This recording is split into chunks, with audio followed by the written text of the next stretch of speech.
So what we want to do is cultivate a capacity for kindness. So, close your eyes.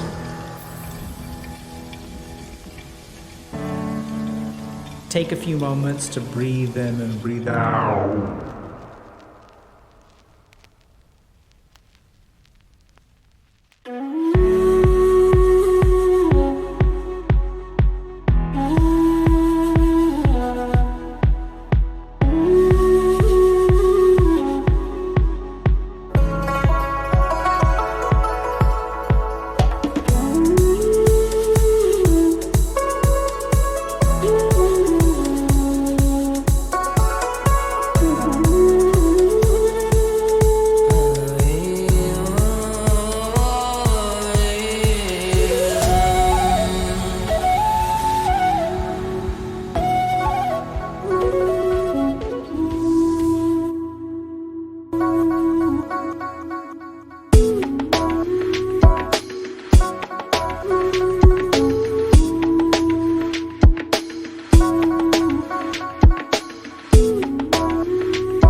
So what we want to do is cultivate a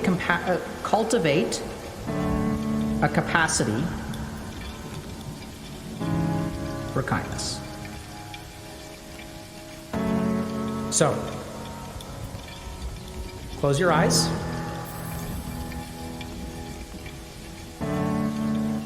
Take a few moments to breathe in and breathe out.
Alrighty, let's get started, chat. Hold on a second. Turn that off. What happens if we just turn that off? Is that better? No. Everything's so green. Oh my God. Chat. Welcome, everyone. No, that was not me on the flute. So welcome to another Healthy Gamer GG stream. My name is Olo Kanoja. Just a reminder, everything we discuss on stream today is intended to be for educational purposes only, and nothing is intended to be taken as medical advice. So if y'all have a medical concern or question, please go see a licensed professional. That was not me on the flute, actually. So shout out to our music, our stream music creators. So these are people within our community that have put together music for us, which, as y'all point out, is a banger. So Bruno Giroldi, Duck Duck Goose, Snuggle Bear, Skyle, and Rorik are awesome people that have put together our stream music. So that's the cool thing about HG is like we've got a lot of cool and talented people out there, and they like get together and they like make stuff. And so if y'all are interested in that kind of stuff, I think there's stuff that kind of happens somewhat organically on Discord. Sometimes we'll have more official events and things like that where, like, I know that there's a group of music creators and stuff, artistes, if you will, who are artistic. And yeah, so we've got all kinds of cool stuff that goes on at various times. We've had coding workshops in the past. Since it's Mental Health May, which is Mental Health Awareness Month, we're focused this month on like getting our stuff together. And so people are talking a lot about, not talking, but we've got programs to get your sleep schedule on track, programs to clean your room, which apparently is going really well and a lot of people are really benefiting from because they're finally like cleaning things together. Bot hosted study lobbies are also going on. So check that stuff out. So like, you know, I think just from a general perspective, like you can learn stuff on the internet, right? Like you can listen to me talk about whatever and, you know, watch educational videos and watch motivational videos and stuff like that. We try to do a little bit of that ourselves. But at the end of the day, like you got to do stuff at some point, right? And that's where like doing stuff takes some structure sometimes. So it's hard to just like get up and do things. But if you have some kind of structure that can support you in doing things, like, okay, like let me just log on to Discord and then do this like room cleaning stuff. And we're all going to get together and we're going to like clean our room for 45 minutes. We'll hang out on Discord. Like, I don't know exactly how it works, but, and then at the end of it, like you've done something, right?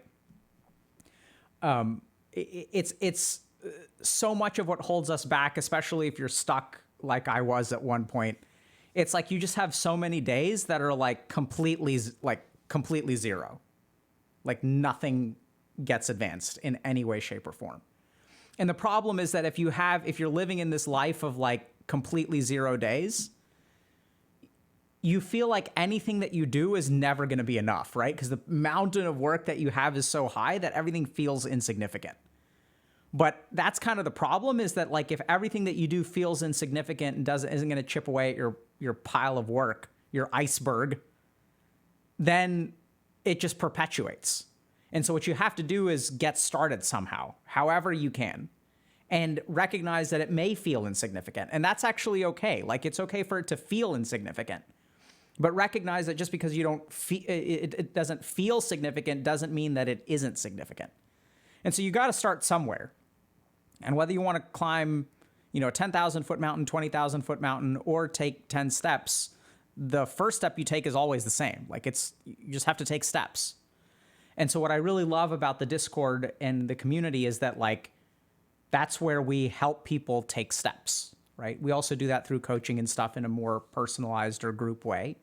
But it just depends on where people are. Like you know, if coaching works for you, that's fantastic. If you want to try something out and kind of learn about yourself, check out something like group coaching. But if you're not ready for any of that stuff, or you don't feel like it's necessary, or you want to do something like see a therapist, like that's all totally fine too. And then there's Discord, we have Twitch chat, you know, we hanging out. You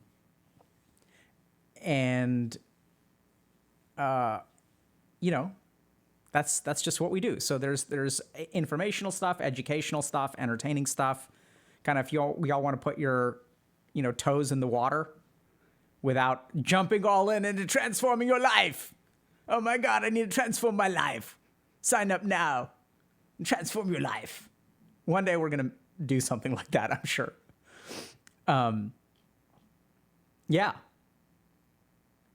Yagi810 is saying LMAO describing me right now. Yeah, that's what we try to do. We try to... Twitch guy 2 is saying exclamation point OnlyFans. I don't think that that's a command, buddy. Rinaldi is saying, I just got diagnosed with ADHD, and it's only because of you that I went and got tested. Thank you for helping me. You're most welcome, but it's not only because of me. So remember that I may have had something to do with it, but then you actually had to go make the appointment, show up at the appointment, get diagnosed, right? So it's not only me. Like, you're a huge part of that. And that's important. Don't miss out on that. You know? Like, give yourself a pat on the back for taking the first step of, like, taking control of your life. And I'm happy to have helped. Yeah, the process can be tough. I have not seen Eternally Confused and Desperate for Love, but I think we may do more like show analysis at some point. 1 minute of silence for the missing plant. This plant is just moving to a place where it'll be healthier. I swear, it's doing okay. I have not heard the new Kendrick Lamar album. Eastiscus? I don't know how to pronounce your name. That's what parents say when pets die. I could probably go fetch it if it's really important. Relationship red flags, Miss Jaxeline. We are going to talk a little bit about that. Actually, that's great. So Miss Jaxeline's wondering relationship red flags. I don't know what that's in reference to, but I don't know if you're having a conversation with someone in chat, but that's actually a great segue. So today is Friday the 13th. And so it was funny because I was browsing Le subreddit, and what I kind of discovered was that there's actually like a really interesting post that we can cover that's somewhat related to Friday the 13th. And so if y'all want to, we can actually just dive right into that. So we can take a quick look, okay? So, introverted and being seen as creepy. So I went on this date with this girl a couple months ago, and we went out to eat, and being introverted, I'm not a real big talker. After the date, she texted me and said she thought I was creepy because I didn't talk much. Yes, that is literally what she said, and didn't want to go on any more dates. Why do introverts get mislabeled as creepy just for not talking a lot? In honesty, it kind of bothered me. Any thoughts? So, one of the most challenging pieces of feedback to get, and we don't even think about it as feedback, is being called creepy, right? Because here's the thing. Like, if let's say you like this person, you go on a date, and then they tell you like, oh, like, you're creepy, I don't think I want to go out anymore. Like, what do you do about that? Right? How is that actionable in any way, shape, or form? And not only is it like, how do you just like be less creepy? You can't really do that. And so not only is it like not actionable, it's really confusing as to why some people get labeled as creepy. Is it because we're introverted? Like, what does it mean to be creepy? Like, how do you even get labeled creepy? Like, what are the features of creepiness? And this is why it's so challenging, is because like people will use this word a lot, right? Oftentimes in dating and relationships. But it's the kind of thing that is devastating. It's like a devastating label to receive and absolutely nothing you can do about it. Because even if you were to go and ask this person, I'm not sure that this person would want to have a long conversation with you about it after one date. But even if you did have someone who let's say would sit down and talk with you about what creepy is, like, what would they even say? If you ask someone, if you feel like someone else is creepy, like, what would they say? Like, how, if you ask them, okay, what is it that makes me creepy? It's going to be very hard for people to even tell you what it is. And so I thought, in honor of Friday the 13th, what we would do today is actually talk a little bit about what it means to be creepy. And the interesting thing is that thankfully we have a very sophisticated language in psychiatry about different kinds of non-verbal sort of cues and other things that I think we can actually unpack what creepiness is. And the cool thing is, as we unpack what creepiness actually is, then what we can do is also figure out some way to actually address each of those components. Okay? So the first thing to understand about being creepy is that it's kind of like just a feeling that you get, right? So like someone, if you think about the times when you've been creeped out, even if we were to ask you, okay, what is it that makes this creepy? You may not really be able to say. So maybe there are some things that you may be able to say because your mind is going to come up with answers, but we don't really know that those are the features of creepiness. So what we're going to first do is understand, okay, like what are the features of creepiness?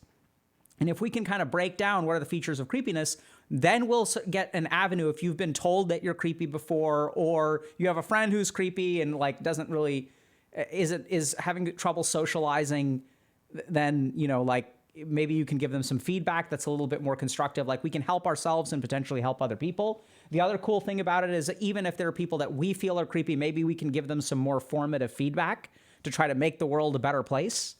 And so the first thing that we're going to do is dive into like, okay, what does it mean to be creepy? Okay. So what I want to point out to begin with is just that creepiness is kind of it's a gut check, right? So we have in our minds or brains, okay, I guess this is clipped off in the top. So maybe my face involves creepiness, which we'll get to for a second. We have in our minds or our brains all this kind of like signal processing stuff that is going on. And we're not really aware of what the signal processing is. But there are certainly things that we know, like people who make movies, for example, we know that there are certain things that we can do to give the audience a sense that this person is creepy. And so I think the Joker is a really good example of this, because if you watch this movie, like it's kind of creepy, right? The dude is creepy, but what aspects of it are creepy?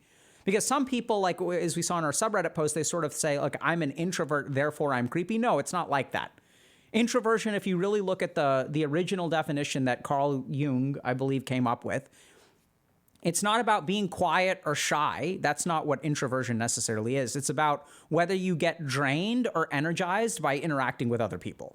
So after a long day of work, this is the way that I kind of think about introverts. Like if you're exhausted at 6 p.m. on a Friday and it's been a rough week, how do you spend the next 4 or 5 hours? Like relaxing, unwinding, or having a good time? Do you go out and socialize, or do you sit at home and kind of like spend time with yourself?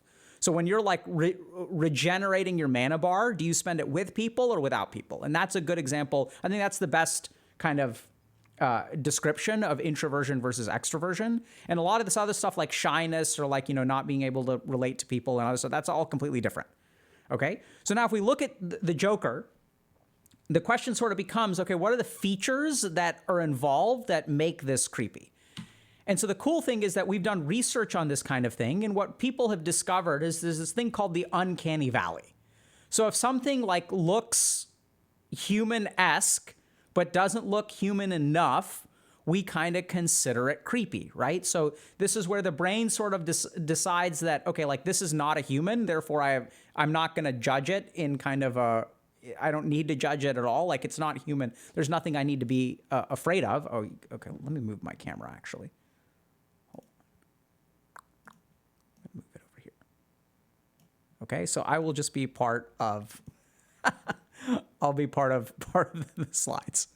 So Dr. K can be part of the uncanny valley. All right.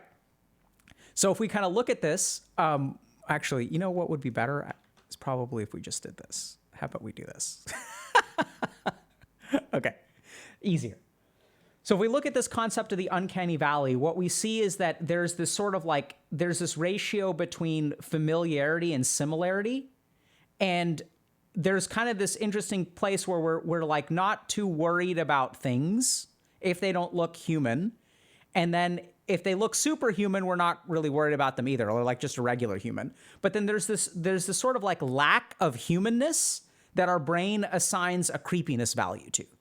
And the interesting thing is if you tunnel down into what are the features of the uncanny valley, what do we see in these things that like make us feel kind of disturbed, they're actually discrete features that will move us from here to here and trigger this sort of idea that things are creepy.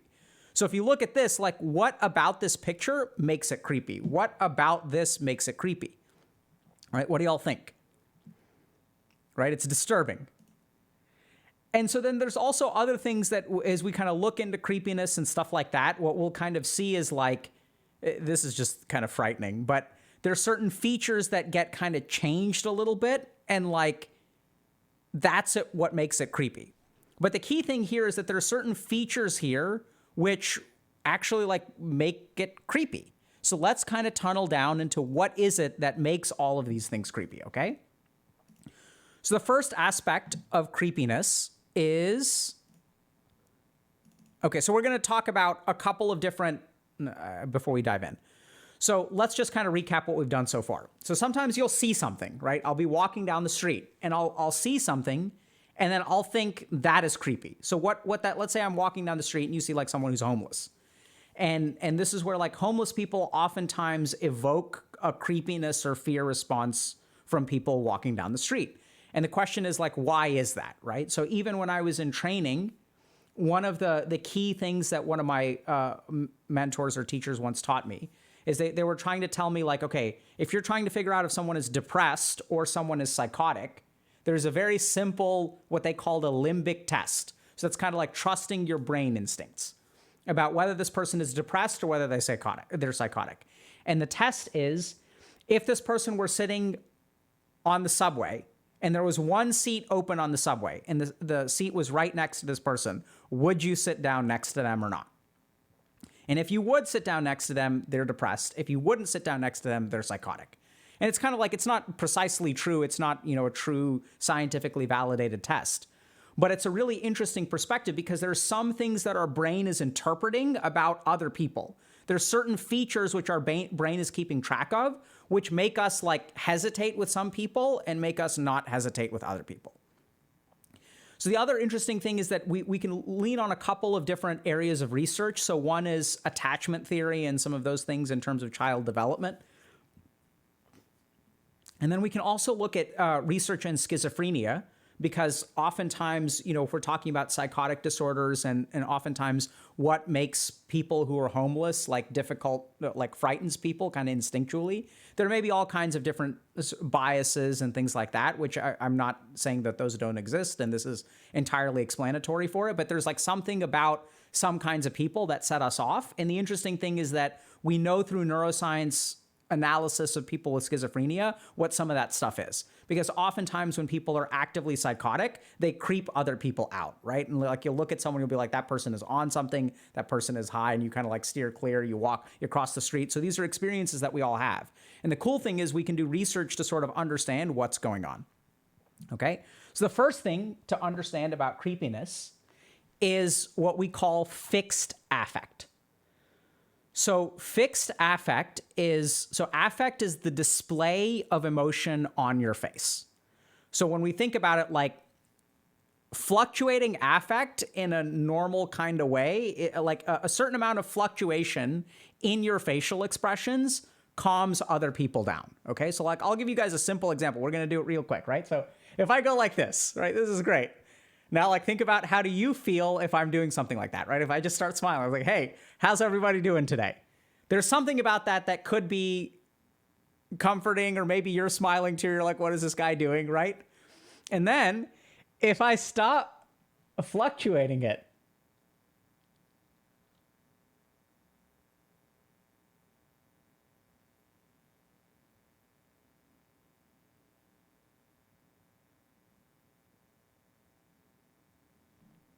I'm still smiling, right? And the second that my affect changes, now my affect has changed.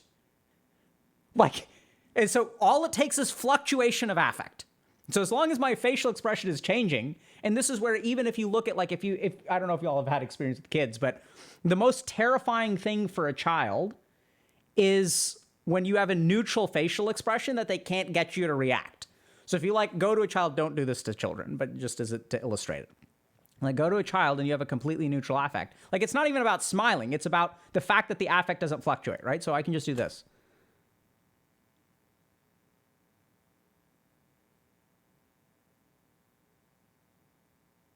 And that's creepy. It's freaking creepy, right? You'll see that. So there's not a fluctuation of affect. And then if you do that with a kid, what the kid will do is they'll like try to get you to respond. So first they'll make a noise. They'll like start laughing. They may like touch your face. They'll do something cute. They'll like show you something. They're like going to try to get some kind of reaction. And then like if that doesn't work, they're going to start crying, like anything to get you to react. And so sometimes part of what we'll get to like why this is a problem for people, but the first thing to understand about creepiness, and we can even look at things like, we can go back to our kind of Joker, taking a quick look at the Joker. Okay. And what we find is that like this has a certain amount of like, if y'all have seen the Joker, you know that he kind of like laughs inappropriately, right? So like he just smiles for way too long. And that's partially potentially why clowns are creepy. But what we see is a non-fluctuating affect leads to people feeling creepy. Okay? Next thing to talk about. Oh noes. My notes went away.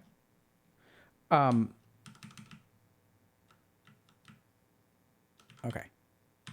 So we talked about kind of fixed affect. The other thing that we can sort of touch on for a second is flattened affect. So we know that this happens in people with schizophrenia where their affect gets blunted. So the range of affect, so if I go from this to this to this, right, there's a wide range, whereas you can have kind of flattened or constricted affect. You'll see this sometimes in late stage Parkinson's as well, whereas like they just don't smile much. They don't get very sad. So there's like a flattening of the affect. So instead of going like this, what I can do is I'll just do this. Right? And one has a wider range and is like more comfortable. Like it makes people like if you laugh kind of fully, right? Like a full, like a hearty laugh is something that makes people feel comfortable. Whereas like if you just kind of like slyly smile all the time, that constriction of affect where you don't display a whole lot of positive emotion and you don't display a whole lot of negative emotion, it's not just the fixedness of it, it's the fact that there isn't the range. So both of those things will lead to a sense of creepiness. Okay? So the next thing that's really, really important is the lack of mirroring. And this is what especially causes kids to freak out, is that generally speaking, when we like interact with another human being, we want to like mirror the affect. And you can sort of feel this yourself, right? So you're ready, like, I'm going to go like this. And as long as I have enough fluctuation and changes and like, you know, as long as there's movement and fluctuatingness, it's going to cause you to respond. But like, think about what you do when I go like this, right? What are you doing? You're smiling. And you can't even help it. Like you're at home, you're like watching, you're like, what is this guy doing? I don't even know. It's not even funny, but what the hell is happening? I don't know. It doesn't matter. But the point is your brain is responding. You can feel yourself respond. And so that emotional mirroring is what comforts people. Because if we were sitting across from each other and I went like this and you started laughing too, then like we know we're kind of on the same page, right? And this is where like emotional mirroring is very, very important for helping people feel comfortable. It's very important for people feeling understood. So emotional mirroring is a huge component of it. And what I oftentimes find in people who get labeled as creepy is that they're not very good at emotional mirroring. And we'll get to why that is in a second. So like this is where like, you know, if someone else is feeling sad and you're not like able to display sadness, then like that's going to cause some problems. And they're like, okay, this person just isn't on the same wavelength with me. And so if we think about these vague terms like, okay, this person is just not on the same wavelength, like what exactly does that mean? It has to do with things like emotional mirroring. And if you're really on the not the same wavelength at all, if that gets really, really bad, then you end up being perceived as creepy. Because here I am crying about something, and this person is like, you know, like that's kind of weird. It's kind of creepy. It like doesn't make me feel comfortable. So the next component that we're going to talk about which is kind of related to that, is discongruent affect. So this is another thing that makes people feel creepy, which is that there's a certain display of emotion which is appropriate, and there are other displays of emotion that are not appropriate. So if, for example, you'll see this in the Joker as well, where like he has this tic where he starts laughing, right? So, and it like creeps people out because you shouldn't be laughing in a situation like this. And so when you display discongruent affect to what you're talking about, we'll also see this as a defense mechanism where sometimes, we'll be talking about really, really sad and terrible things and we'll like start laughing, or people will crack a joke or like something will happen and there's like a discongruent affect. The other thing that sometimes that we'll see is that if I'm talking about, yeah, I just won the lottery and I'm the happiest person alive. I love life so much. I love people. I'm so happy. I have everything in the world to be thankful for. And I want you to join me in this bliss.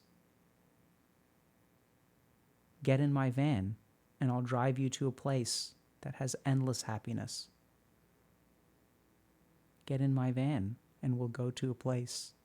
I can't do it with a straight face. But you guys see how terrifying that is? It's like, I don't even need to mention the van. You know the van is coming. It's coming, right? Something is weird here. Like alarm bells. So this is what I want y'all to tune into. If you want to understand creepiness, why the hell is that so damn creepy? If you're watching that and you're like, oh, right? And even now, if I do this, that's going to make you feel more comfortable because that's emotionally mirroring what you were feeling, which is like, get away from me. I don't want to get in your van. I don't want to go to your world of bliss or whatever is like, So that's where like emotional, this discongruent affect is very important. So if you're talking about things that are a lot of fun and you don't display a lot of emotion, or you're talking about things that are terrible and you're laughing, right? Like that's, I'm not going to do that because that will even bother me. I mean, I'm sure theoretically I could, but like, you could talk about something really, really terrible happening and you could be like smiling while you're talking about it. And then when you combine it all, that's how you get your traditional crazy villain from a movie. So if you go back and you watch movies where there are villains that are very, very creepy, I'm thinking about like movies like, No Country for Old Men and like some of these other, there are a couple actors that are really good at this. And if you like really look at what they do, why they're so damn creepy is because they'll have discongruent affect.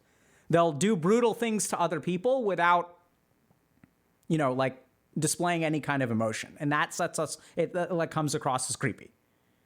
And so then like this is where if we think about creepiness, it's all about the display of the emotion. And if we think about what's going on a neurological level, someone else's brain is factoring in all these things. And it's so fast, right? I can just like go neutral.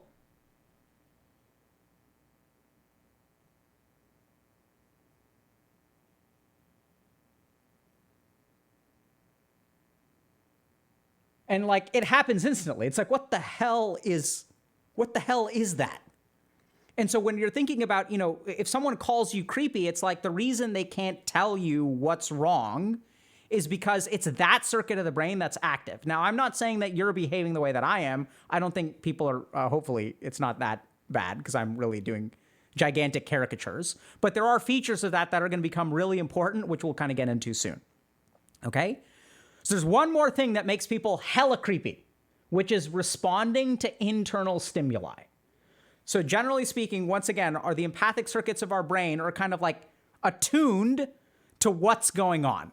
And generally speaking, people respond to like certain signals in the environment, right? So if you're like eating dinner and someone gets up and like gets down on one knee and pulls out a ring and is proposing to someone, everyone in the environment is going to be tuned to that person, right? And then like everyone's kind of like tuning in to this external stimulus and we're all sort of responding together.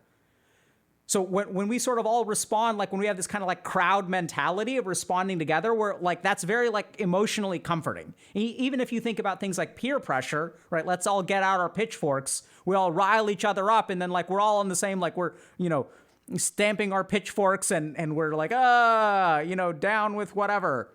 Like, so whatever is happening, we're all kind of doing it together. And we have this kind of mob mentality. So if you think about it, the mob mentality, whether it's good or bad or whatever, it's just how human beings work. So when you are not in the same wavelength as other people, when you're not responding to external stimuli and you're instead responding to internal stimuli, that's very creepy. So in the case of something like a psychotic disorder or, substances of abuse where people are like hallucinating and stuff, that creeps people out. Why does it creep people out? Because this person is like responding to stimuli that you can't see. So self-dialoguing is a really good example of something that creeps people out. So if someone has auditory hallucinations and I'm talking to my hallucinations, it creeps people out. We call that self-dialoguing, where it's like, I'm not even talking, like I'm talking to y'all, and there's no one in the room with me. But this is not creepy, right? Because I'm talking to you. Like there's this, it's weird. There's like no other human here, but this somehow is not creepy. Even though I'm talking, like I'm literally talking in an empty room. And I keep talking in an empty room. But I'm talking to you, and you know that I'm talking to you. So it kind of feels normal. Whereas if I was, if I was like at a food court, and y'all were sitting at a table nearby, and I was just doing this with no camera or anything like that, if I was just talking, sitting at a picnic table, then people would be like, what the hell is wrong with this guy? Y'all get that?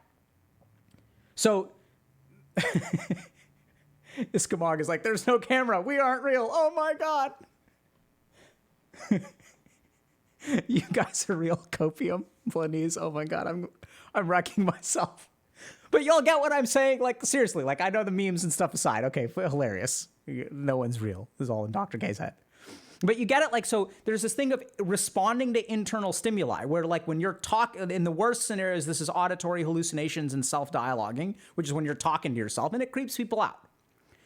So now the question is, like, okay, so these are the features of creepiness, right? There's a certain amount, and basically what it comes down to is this weird kind of empathic stuff about facial expressions, the fluctuating ability of facial expressions, the congruence of facial expressions with what's going on around you, like kind of like being on the same wavelength as someone else, emotionally mirroring other people, which when parents don't do that with their kids get messed up in all kinds of different ways.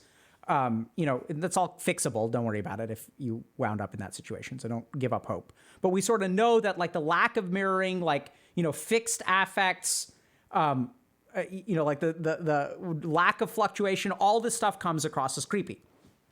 Last thing is responding to internal stimuli. There's one other thing that we will talk about towards the end, but should we talk about it now? Okay, we'll talk about it at the end. Remind me, okay?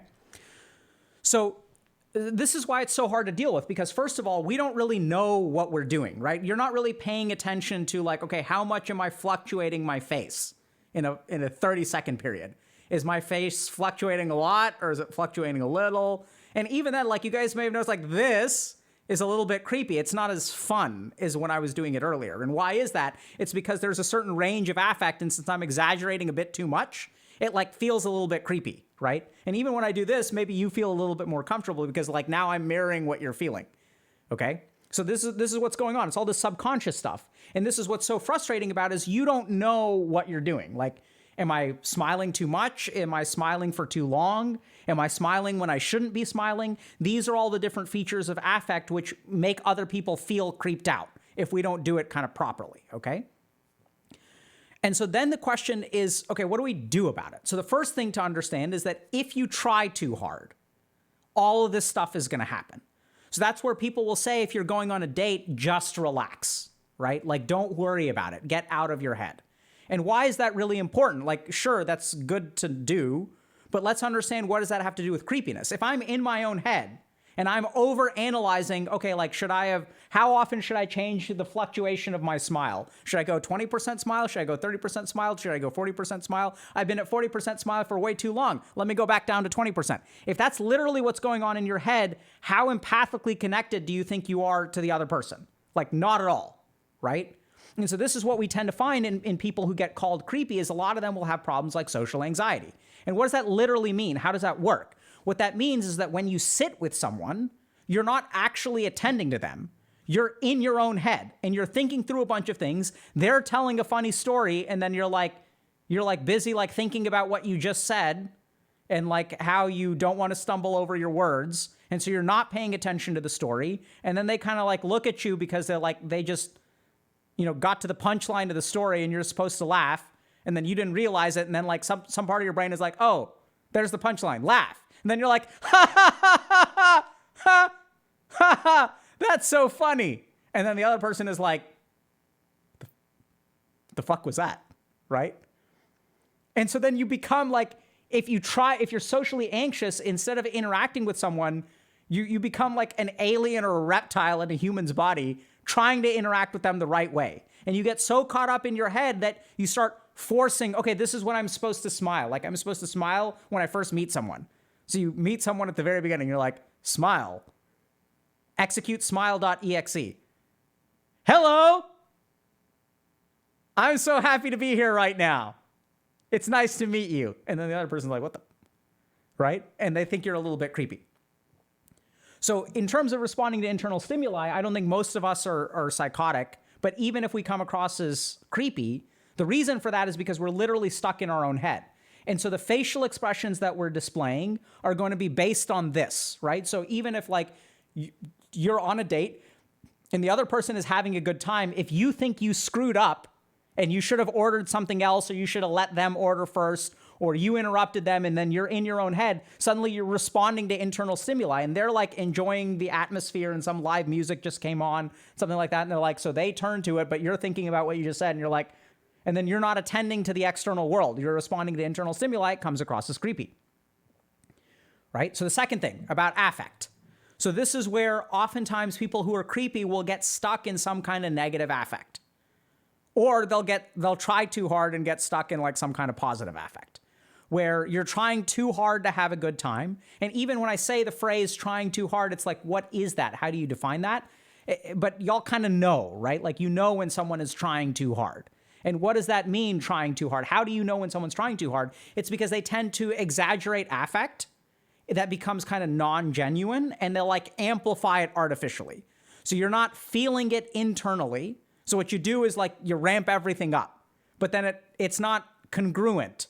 It doesn't mirror what the other person is feeling. Oh my God, that's so hilarious. Oh my God, that's the funniest thing I've ever heard in my entire life. And you are the funniest person ever. And I'm having such a good time at this date. And I would love to do it again. Right? So there's like, that's a little bit creepy. Like not quite as bad maybe. But y'all see that? It's sort of like this amplified affect. And why do you amplify affect? Because you yourself don't feel comfortable. So then we have this kind of phrase of like, fake it till you make it, which I think is a terrible idea. Okay? So if you are struggling with being creepy, recognize that a lot of this stuff is actually changeable. Like you can act on it, okay? There are things that you can do. So here are a couple of tips. So remember, the goal here is to be relaxed. The goal here is to have a fluid and mirroring affect that is, generally speaking, full range, right? So we want it to be fluid, fluctuating, right? So sometimes we're gonna have fun, and sometimes we're gonna be like, oh my God, so serious. Oh, so serious. And then it's like, oh wow, that's crazy, right? So we want a range of affect. We want to be able to pace the other person. And range, pace, fluctuating, full range, and mirroring, right? So we want to pace the other person. We want to go high when they go high. We want to go low when they go low. And we want, to be able to move. So we don't want to just stay in one place for a long period of time, okay? So then the question is, okay, like how do I do that? Because if I'm trying too hard, if in my mind it's like the other person is smiling, I should smile. The other person is stop smiling. Terminate smile.exe. Execute smile.exe. Execute smile.exe at 50%. If you go down that route, you're going to be responding to internal stimuli, and you're not going to actually be attending to them. You're going to feel like some kind of reptile in a human's body, and they're going to creep them out. So what do you do? A couple of things. One is think of a positive memory. So if you want to force yourself to smile, and you want it to be an authentic smile, so there are two kinds of smiles. There's this kind of smile, which is creepy, right? Because the smile doesn't reach my eyes, is what people say. And then there's like this kind of smile, which is like a little bit better, right? It's a little bit better. So there's kind of a full face smile. And the way that you do those two things, if I tell myself to smile, what you're actually going to do is you're going to just do this, which is kind of creepy, right? Doesn't touch your eyes. Whereas if I think about like, how much my kids love Pokemon, it's going to make me feel like more emotionally connected, and I'm going to smile more naturally. So one thing you can do is just think of a positive memory. Like, I know it sounds kind of weird. You don't want to do it too long, otherwise you're going to slip into the responding to internal stimuli thing. But as let's say you're about to meet the person, and you kind of like walk up to the restaurant, you see someone waiting outside. And as you're walking up, like just think about like, man, that, it's Overwatch 2's player base has dropped by 99%. God, that's got to suck for the Overwatch devs, right? And you're just thinking about that. And as you walk up, you're going to have some kind of active fluctuation of and generally speaking, lulls, right? Right? So right? So it's got to be hard for them. But you're like, wow, that's a mess. Like NFTs, lol. Right? So whatever it is, just think about something, and it can be nice and short, and it's going to like create sort of a natural smile on your face because you're thinking about it. And then what's going to happen is you're going to be thinking, right, as you walk up and you see them, and you're going to be like, hey, how are you? And then that's going to change. The affect is going to change. You're going to introduce yourself, smile, right? And that's where, hey, my name is Olive. Nice to meet you. And they're going to see all of that. And even in the 5 seconds of you thinking about something and attending to them, introducing yourself and smiling, there's going to be some leftover like sort of fluidness from your memory, which is going to like, and you've won at that point. In the first 5 seconds, if you've like made a decent introduction, like you've won. On the flip side, for those of you that are paranoid, if I screw up the first 5 seconds, does it mean that I'm screwed for the rest of the date? No, not at all. Right? But that's kind of a key tip. To evoke some kind of internal emotion. Don't dwell in the memory, don't get lost in the memory, but just kind of evoke that emotion, let it sort of relax you a little bit, think a little bit positively, and then go into the interaction. The next thing that you really need to do is try to be with them, okay? And this may sound, I mean, it's simpler to say than it is to do. But recognize that you're not there. So the people who get caught up in their own head, right? What they're trying to do is they're trying to do well on a date.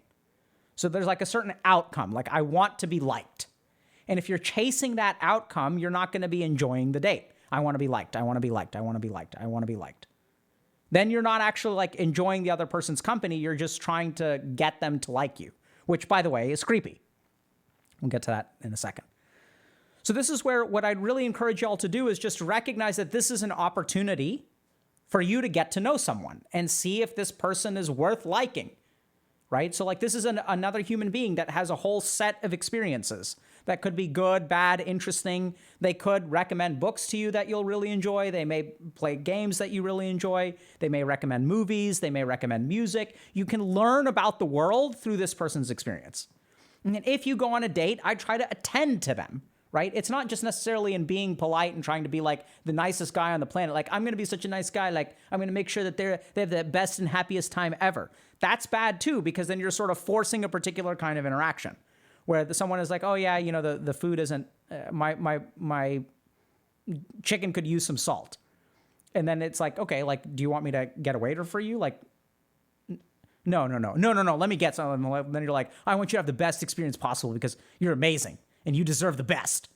Like, how do you know that? You just met the person. You don't know what they deserve. They may not deserve the best. They may be awful people. And so instead of trying to, you know, shoot for a particular thing or display yourself in a particular way, just genuinely attend to the person, right? This is an opportunity. You have an hour, you have 2 hours to get to know someone and you get to learn about the world.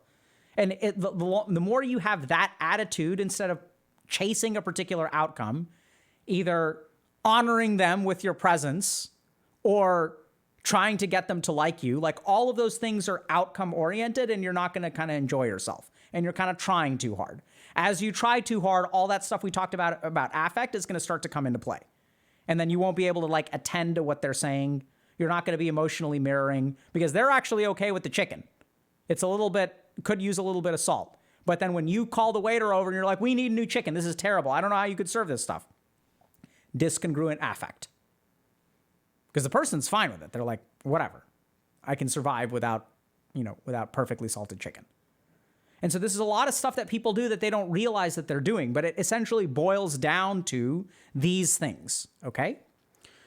So the last thing that we're going to talk about, and this is very important for creepiness. So this is one thing that you really have to be careful about. So the other thing that makes people creepy is not respecting boundaries, okay? So you can do all the affect stuff, but then the other thing you need to be really careful about is if you are not respecting people's boundaries, they will think you are creepy, and you should not do that. So good examples of not respecting boundaries are, like repeated hammering text messages, expecting responses in a brief period of time. Like if you feel like, how can I say this? This is difficult, but sometimes people who don't respect boundaries have emotional needs that can only be met by the other person. So that you have to be very, very careful about. If you are in a situation where your emotional needs and comfort depend upon this person, you can come across as creepy. So I'll give you all a couple of examples. So if I felt like I did poorly on the first date and I message you and I'm like, hey, sorry for screwing up on the first date. And they had kind of a good time. They're like, oh no, it was totally fine. But their response doesn't soothe me because I think they're just being nice, right? So I feel like I screwed up. They're just being nice. And then I hammer at them again. Because what I really need from them is for them to tell me, yeah, you did screw up, but it's okay. Like, let's go out again. I'll give you another chance. I'm looking for some kind of emotional like resolution from them. Whereas they're not kind of on the same page, but I'm kind of relying on them for emotional needs. Other examples, so this can also be sort of like what crosses into the clingy territory, right? We go on 2 dates. Why aren't you messaging me back? Like, what's going on there? Like, because you feel lonely. You feel like, so like, look into yourself. Why do you need this person to message you back after 2 dates? Right? And then you get angry and then you start, calling them bitches or assholes or whatever. But like, think about your own emotional needs and how much you are relying on this other person to soothe your emotional needs. And oftentimes people who are creepy don't really think about it that way. They don't think about they're not even aware of like what kind of needs they're pursuing. Does that make sense?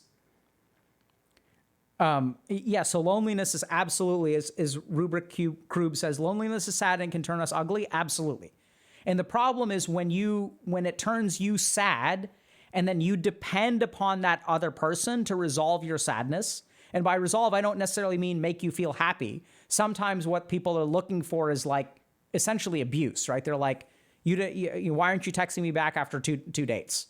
Either call me an asshole and just be plain with it, or, give me another chance. Like, don't stop leading me on. So we're looking for some kind of resolution. So be very careful about your own emotional needs and how much responsibility for soothing those things or addressing those things you put on the other person. That's going to lead to boundary problems. And the last thing is explicit boundaries. So like there's a certain, standard of like what you're allowed to do in terms of physical contact, right? So if you're on a first date with someone, like don't, put your arm around them like in the first 5 seconds, like, right? Don't put your arm around their waist. Don't try to hold their hand like right away, right? There's a certain kind of like boundary, which is kind of like evolves over time, and you have to kind of give it that time.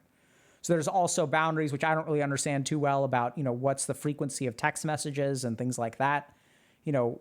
Calling people drunk is another example. Like, you got to be careful about that sort of thing. There are all kinds of emotional boundaries, physical boundaries, like, I don't even know, like interaction boundaries, for lack of a better term. And if you violate those kinds of boundaries and don't really respect them from another person, like that's going to make you come across as creepy. So those are explicit behaviors that have nothing to do with what's going on over here. It's all about how you treat and behave with another person. So just to kind of summarize, the challenge with being called creepy or telling someone that they're creepy is that we don't really know what that means, right? So people will label you with it. And that's really challenging because like you don't know what you're doing wrong. If someone calls you creepy, like what do you do about that? How do you get uncreepy? Well, the truth of the matter is that you can't actually do something about it. And that's, in order to understand what to do about it, we have to understand what creepiness actually is. And it turns out there's very, very sophisticated and nuanced circuitry within our brains that tells us when something is comfortable and safe and when something is creepy and dangerous. And a lot of that circuitry has to do with things like affect. Affect is the display of emotion. And what we tend to find is that safe affect is affect that is fluctuant, full range, and appropriate and mirroring. So it's like, there's a full range of affect. It changes a lot. It is tuned into what's going on, and it matches what the other person is doing. So as long as you kind of like work on your affect in that way, like you'll come across as less creepy. Oftentimes you'll find things like movies and video games and stuff like that will tap into these features when they try to create someone who's creepy or scary or a villain. And people will say, oh my God, this person is such a good actor. And sure, they're good actors, but what are they actually doing? If you analyze what is it that they're doing that makes them creepy, it's what they do with their affect, right? So this is why you'll sometimes even have like Breaking Bad, I think is a good example of this, where you'll have like protagonists who are villains, but they're likable. And what makes them likable? Like you can have like people who do bad things that are likable. What makes them likable? It's that affective, fluctuation that makes them not creepy. Like you like them, right? And it's kind of interesting if you watch movies and stuff, look for these features, then you'll begin to see, okay, who's creepy and who isn't creepy. Couple of other things to remember about being creepy. First is that responding to internal stimuli tends to freak people out. So this, in the worst case scenarios, we see this with things like psychotic disorders, with auditory hallucinations and self-dialoguing, which means talking to yourself, which is really, really creepy. But unfortunately, if we have anxiety, if we're overthinking things in our head, we're going to get some of that same effect, right? Because I'm all up here and I'm not attending to what's going on around me. I'm not paying attention to the conversation. I'm not emotionally mirroring. And the last thing is boundaries. So you got to respect people's boundaries. So whether those are emotional boundaries, physical boundaries, interaction boundaries, frequency of communication, when you expect people to get back to you. We're not saying that people, the other party isn't at fault in some way here, which we'll talk about as one final point. But generally speaking, there's don't text someone 15 times after a first date within 15 minutes, right? Give them a chance to respond. The last thing to remember, and this is unfortunate, but sometimes people will call you creepy just because they feel uncomfortable. And it may not be that you're doing anything wrong. So some people who have a low discomfort tolerance, right? So people who get triggered easily, for example, or people who don't know how to, communicate effectively. Sometimes people get called creepy and they actually aren't doing anything wrong. And that's just coming from sort of the insecurity or discomfort of the person that you're with. And that has really nothing to do with you. And that's what makes it so difficult to sort of deal with, is because sometimes people are, you're not really doing anything wrong. It's just people will call you creepy. Because I think the other thing that people have learned over time is that creepiness is sort of like an impervious attack. Like if you call someone creepy, they don't get a discourse about that, right? And if they push you about it, what makes me creepy? What makes me creepy? Then that just reinforces the fact that they're creepy. So in a sense, it's almost like a trump card in some relationships, or especially in terminating relationships or setting boundaries, where if you call someone creepy, they don't have any kind of recourse against that. And it's a very, very safe way where you can tell people, oh yeah, why didn't I block that person? Why? He's a creep, or she's a creep. She creeps me out. And as a society, what we've sort of done is we've said, if something creeps you out, you're allowed to just say that, and then nothing else needs to be done. So you have to be a little bit careful about being, if you receive the feedback that you're creepy, I would be very, very critical of yourself and really do a process of understanding, am I in my own head? Am I really attending to the other person? Am I sitting with them? Am I really trying to learn about them and their lives and things like that? Am I sharing a piece of who I am? Because sometimes what will happen is people will just feel creeped out, but that really has nothing to do with you. That has to do with their own samskars, their own, cognitive schemas, their own triggers and things like that, which is you can't really do anything about that, right? So be a little bit careful about that. So that's what creepiness is. Turns out that I think there's a lot of good neuroscientific basis for these kinds of things. This is really wired into our core neurocircuitry. The challenge is that we don't really understand that. So when we get this kind of feedback, we don't really know what to do with it, because no one explains, okay, what is creepiness? How can we understand this? The good news is that through things like film and television and other kinds of research on concepts like the uncanny valley, we can actually break apart what creepiness is. And if you get that kind of feedback, what you can do about it. Make sense? Good. Questions? Yeah, so your turn, my turn is saying if it's many people who are always telling you you're creepy rather than just one person, then that can help. Very good point, right? So how do you know if the creepiness is on your end or if it's the other person's discomfort? That depends on the consistency of the feedback.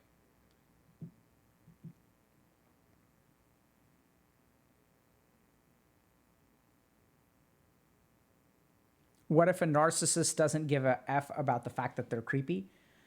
So if people don't care that they're creepy or they don't care about your opinion, that's fine. So the interesting thing is that narcissism and creepy, I think, are not necessarily correlated at all. So we tend to toss around the term narcissism a lot, but generally speaking, if you look at people who are narcissistic, they're very emotionally attuned, which is how they get away with what they get away with, right? They're so good at mirroring emotion. They're so good at provoking emotion and manipulating emotion. They're actually very, very adept. I almost think, I mean, it's not really true, but you get narcissists who are absolutely creepy. But sometimes people with narcissism, or especially like cluster B personality disorders, their emotional empathy is like through the roof. Like they're very, very like, their emotional circuitry in some ways is very, very competent. I don't know if that makes sense.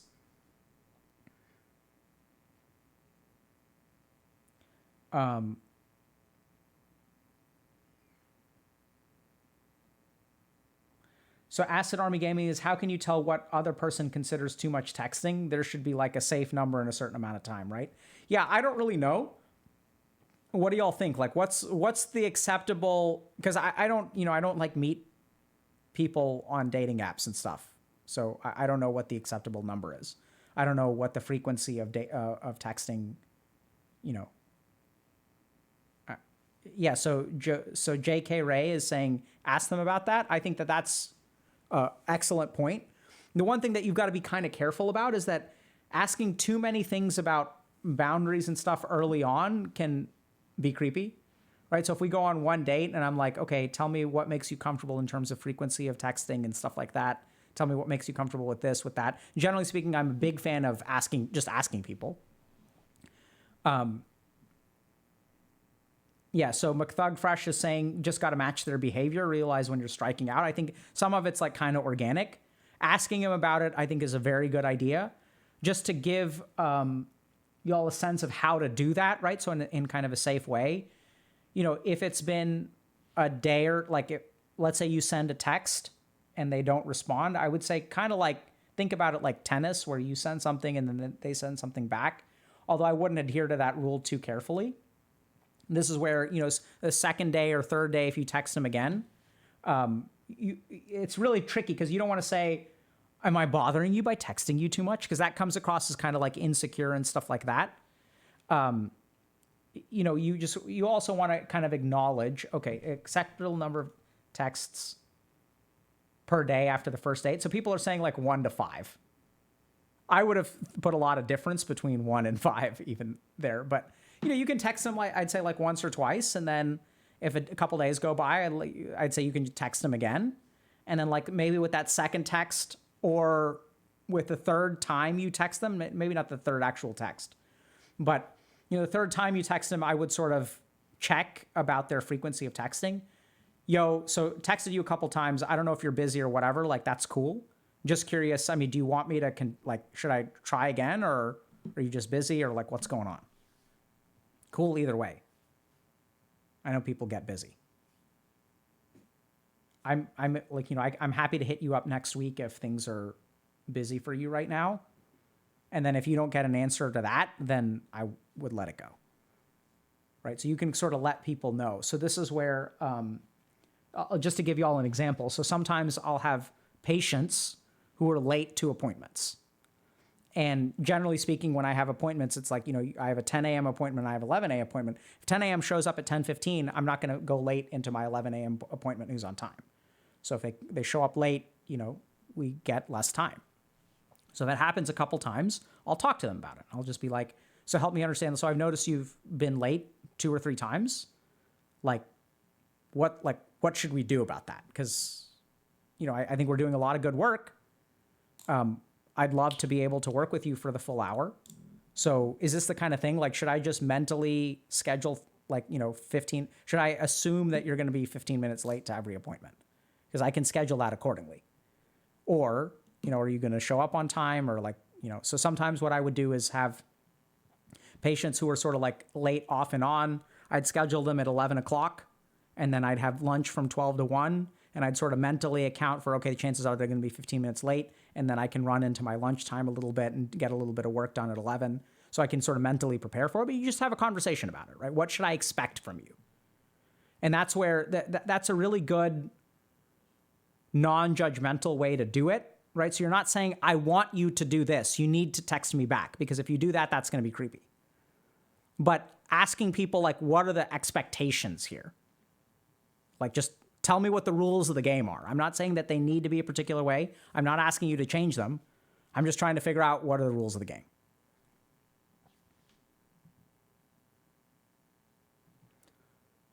Wrigglechi is saying also try to let them initiate text conversation once in a while. That way you know if they are interested. Yeah.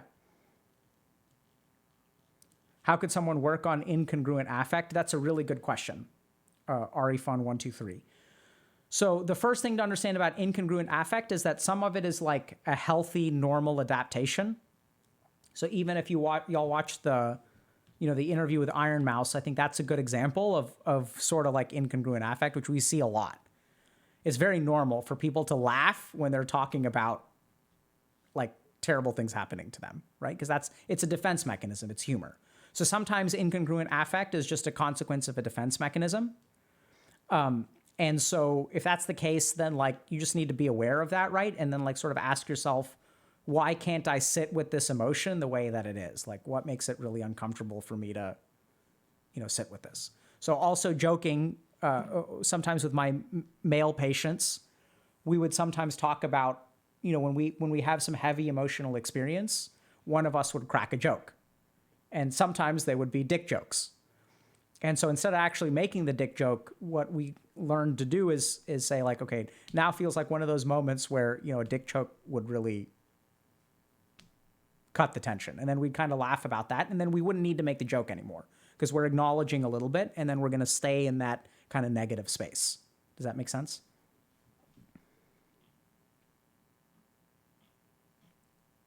Okay.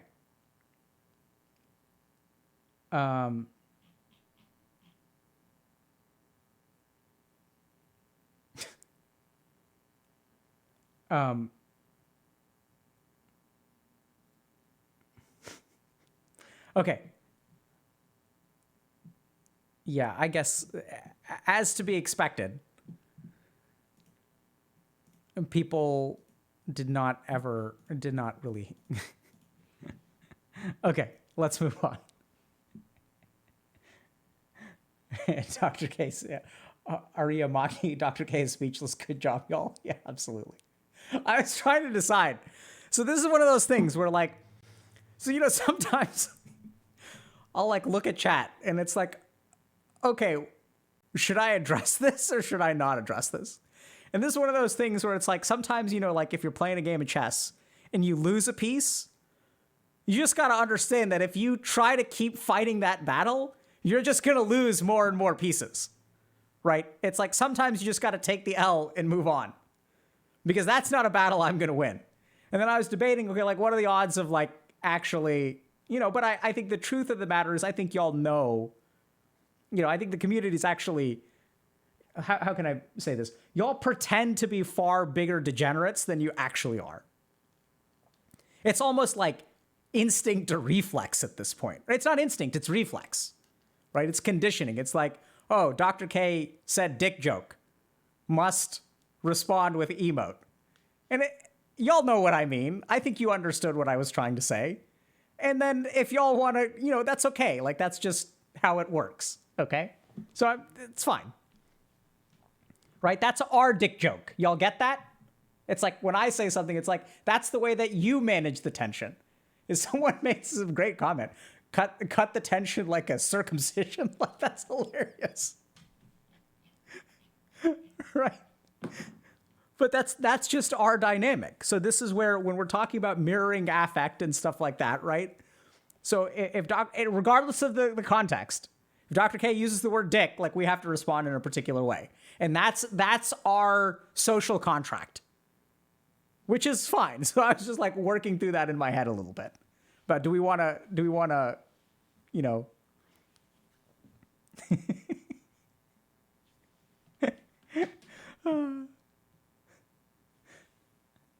right? You can't saying can't argue with the contract. You're right. You can't. And even then I tried to go meta with the contract and y'all handled it for a little bit. And then now it's like, nope, back to it. Anyway, it's fine. I think it's part of the relationship, which I love.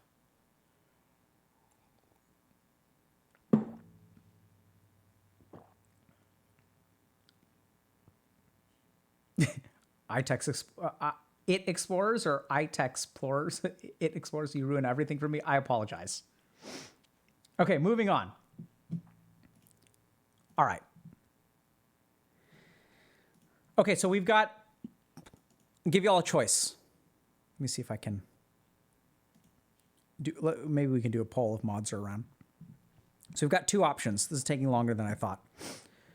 So has Dr. K ever made a vid on passive-aggressive coworkers and managers versus acceptance versus learned helplessness? Which one do y'all want to do next? Thoughts? 2? Wait, I don't know which one's 2 and which one's 1. It seems like people are interested. Oh, whoops. Seems like people are interested in passive-aggressive coworkers. No, acceptance versus learned helplessness.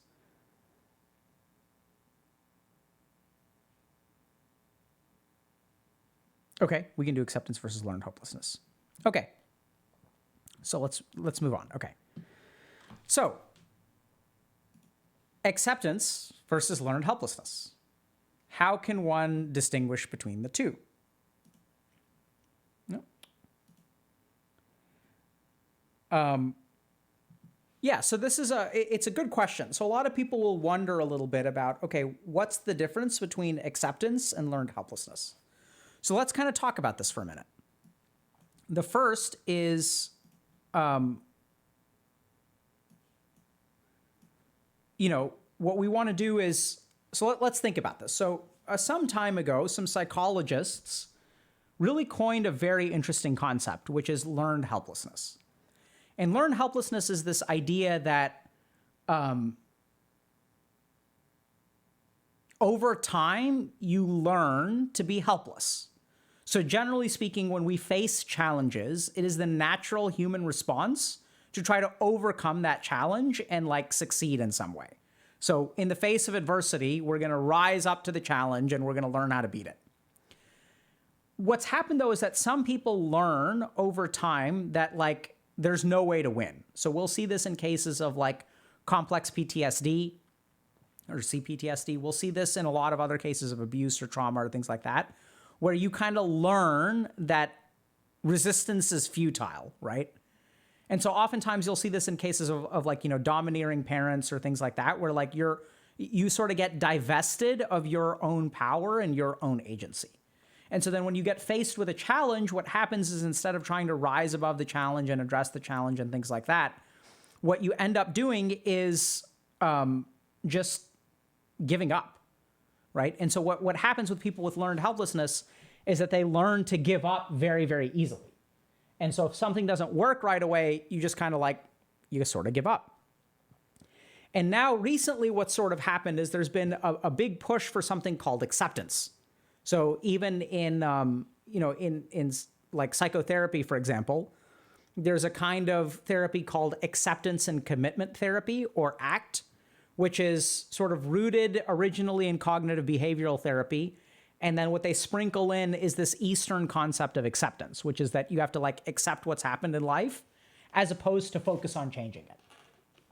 And it's kind of interesting, right? So the weird thing there is that if we sort of accept what happens in life instead of trying to change it, then don't we sort of end up in the same place as learned helplessness, which is we're just going to let it kind of happen?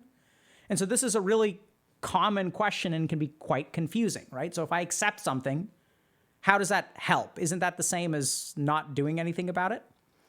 And it's a good question, but in my experience, actually quite the opposite. So the first is that we can look at studies on things like acceptance and commitment therapy, or ACT. And what we find is that those studies are very, very potent at revealing that sort of this acceptance philosophy can lead to good clinical outcomes. So ACT is oftentimes used in addiction kind of scenarios, and we sort of see this historically as well. So if you look at Alcoholics Anonymous, which is a historically effective organization at helping people overcome addiction, kind of the first rule of Alcoholics Anonymous is, you go up and you say, "Hi, my name is Alok, I'm an alcoholic." And so it's kind of weird because if you're sort of admitting defeat there, right? If you're saying I'm an alcoholic, period, then doesn't that mean that you're going to drink? And paradoxically, the answer is no. Paradoxically, what happens when you accept is it actually allows you to gain control over the behavior. So let's kind of go into this for a second. So oftentimes what happens in addiction, and this is what sort of ACT posits, is that it's our ability to it's our attempts to resist the addiction that actually cause us the most problems. And so by accepting the fact that we're addicted, once you sort of accept that foundation, then suddenly you can actually gain power over it, which I know sounds really paradoxical, because if you accept that you're powerless in the face of alcohol, which is what AA espouses, then how on earth do you get control over it? And that's kind of weird. But that's sort of how it works. We just sort of know that from a data perspective. And I'll try to explain a little bit of my understanding of how that works. So as long as I can win against alcohol, the addict's brain is going to have a field day with that. And if you look at people who struggle with addictions, oftentimes what you find is this sense that I can win, right? I can manage it. I can fix it. I can reduce it. I can control it. But the problem is that all of those thoughts of okay, I can manage it as long as I don't get a DUI. Drinking is fine as long as I don't drive drunk. Drinking is fine as long as ... Playing games is fine as long as ... You know, I can get high as long as ... Right? That stuff doesn't apply to me. I am in control. The problem is that when you have that thought in your head that I am in control or I can gain control, oftentimes that is the thought that your addiction thrives on. That's what it uses, because it tells you, because it knows that it's actually in control. The only way that the addiction can guarantee success is if it can convince you that you are in control. And so this kind of goes to almost like this saying that, the greatest trick the devil ever pulled was convincing the world he didn't exist. Right? So as long as your addiction can convince you that you're in control and that you can handle it, you're going to keep using. And we sort of see that, right? We see that people who insist on getting in control, they're the ones who end up in the biggest problems. And so what Alcoholics Anonymous sort of realized, what the original person, the guy who wrote the big book, I forget his name, what he kind of realized is the first step is admitting that you're going to lose. And interestingly enough, by admitting that you're going to lose, all of the tactics that your addiction uses, the trump card that your addiction actually plays, it's like secret weapon that you don't even know that it's using it, right? It's actually, you think you're using it, but it's using you. It's controlling you. So what you're actually doing is taking away the trump card by sort of saying, hi, my name is Alok, I'm an alcoholic, and I'm powerless in the face of alcohol. Because if you're powerless in the face of alcohol, going to the barbecue, you're not going to be able to resist. So don't go to the barbecue. If you're powerless in the face of alcohol, it doesn't matter whether you can control it or not control it. I got to go to the meeting every single day. That's what it takes. Have any shot of any kind of success. And failure is kind of around the corner. And so this is sort of what AA's kind of discovered with acceptance. AA has some problems with it, I think, generally speaking. And so, there are certain adaptations, which there are certain things about AA that don't fit with people, which I think makes a lot of sense. So I personally think that AA is a little bit too disempowering. I think it's better to understand the trick that your mind does than assume that you're actually powerless, because I think you are powerful. You are in control as long as your mind isn't tricking you. And so that's the attitude that I take. So I think there are a lot of issues with AA. And also it doesn't work for everyone, right? So then what happened is people took this kind of ability of acceptance, and then they applied it to acceptance and commitment therapy. And they removed a lot of the bad stuff from AA, and they kind of applied it to ACT. ACT is an evidence-based treatment for addiction, so that works really well. So then the question kind of becomes, okay, let's talk about you for a moment, and acceptance versus learned helplessness, and what's the difference? So learned helplessness is about the future, right? So if we think about it very simply, in learned helplessness, I am here now, and there's no point in trying because of something in the future. I realize that looks weird, in the wrong direction. So we're looking into the future, and there's no point in trying because it's not going to work. So learned helplessness is forward thinking in its nature. It's like looking into the future and saying there's no point in trying now. The interesting thing about acceptance is acceptance brings you to the present. So acceptance is how you get out of the future and especially out of the past.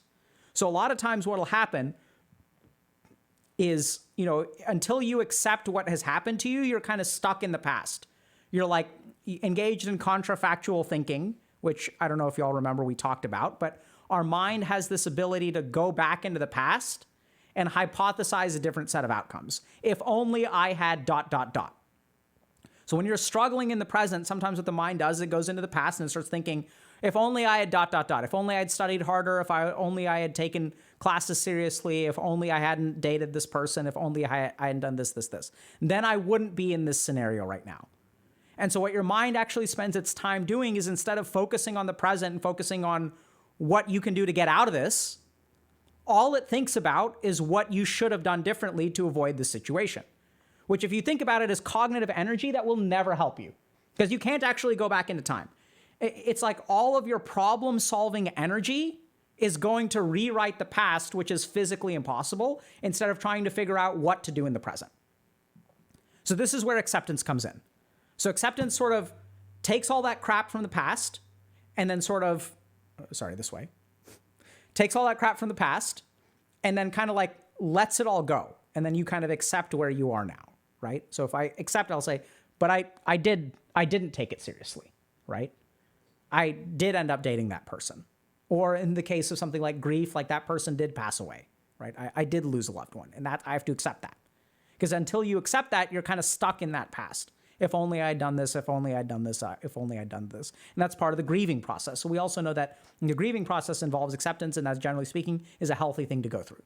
So when you actually accept, what it helps you do is sit in the present and then actually look forward to the future in a positive way. Whereas learned helplessness is all about making an assumption about the future that makes you not act today. And this is what's really confusing about acceptance, is a lot of people think, okay, if I accept that I failed out of college, doesn't that mean that I don't do anything? No, actually the opposite. So when you accept that you failed college, okay, here I am now, I failed out of college. What am I going to do about it? Where do I go from here? And generally speaking, when you lean into acceptance and you learn how to accept, you accept your present circumstances, and then there's a natural tendency to start like looking to the future in sort of a positive way. But even looking to the future is not about looking out here. It's about, okay, what can I do now? What's the first step that I can take that'll help me like put my life together?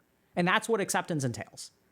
So acceptance just helps us move to the present, helps us get out of the past, because as long as we're stuck in the past, it's going to be really hard to act. And the problem with learned helplessness is that's when we're stuck in the future, and we assume that any action that we take is not going to be successful.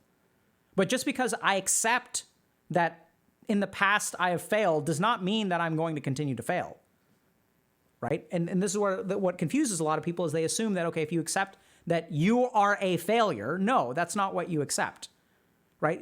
I am a failure is actually learned helplessness. What you accept is that you have failed, period.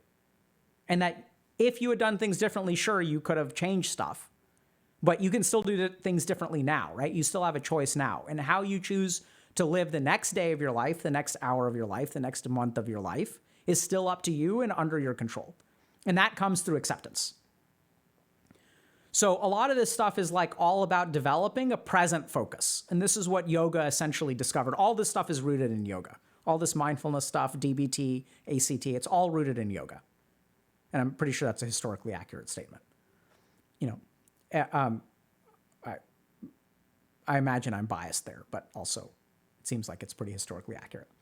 So if you kind of look at that, like this present focus stuff is what's really, really powerful in terms of putting your life together. And generally speaking, when people accept, it helps them put their life together. Whereas learned helplessness is kind of like a strategy to avoid pain through avoiding effort. So since I'm going to fail, I might as well not try. And then like, at least I'll protect myself from the disappointment of hope. Because that's what really happens in learned helplessness, is that you learn over time that hoping and failing is painful. So what we're going to do is we're going to like shoot for like neutral, and we're going to shoot for numbness. And by shooting for numbness and not trying to achieve anything, like we protect ourselves from disappointment and the feeling of failure. So, questions?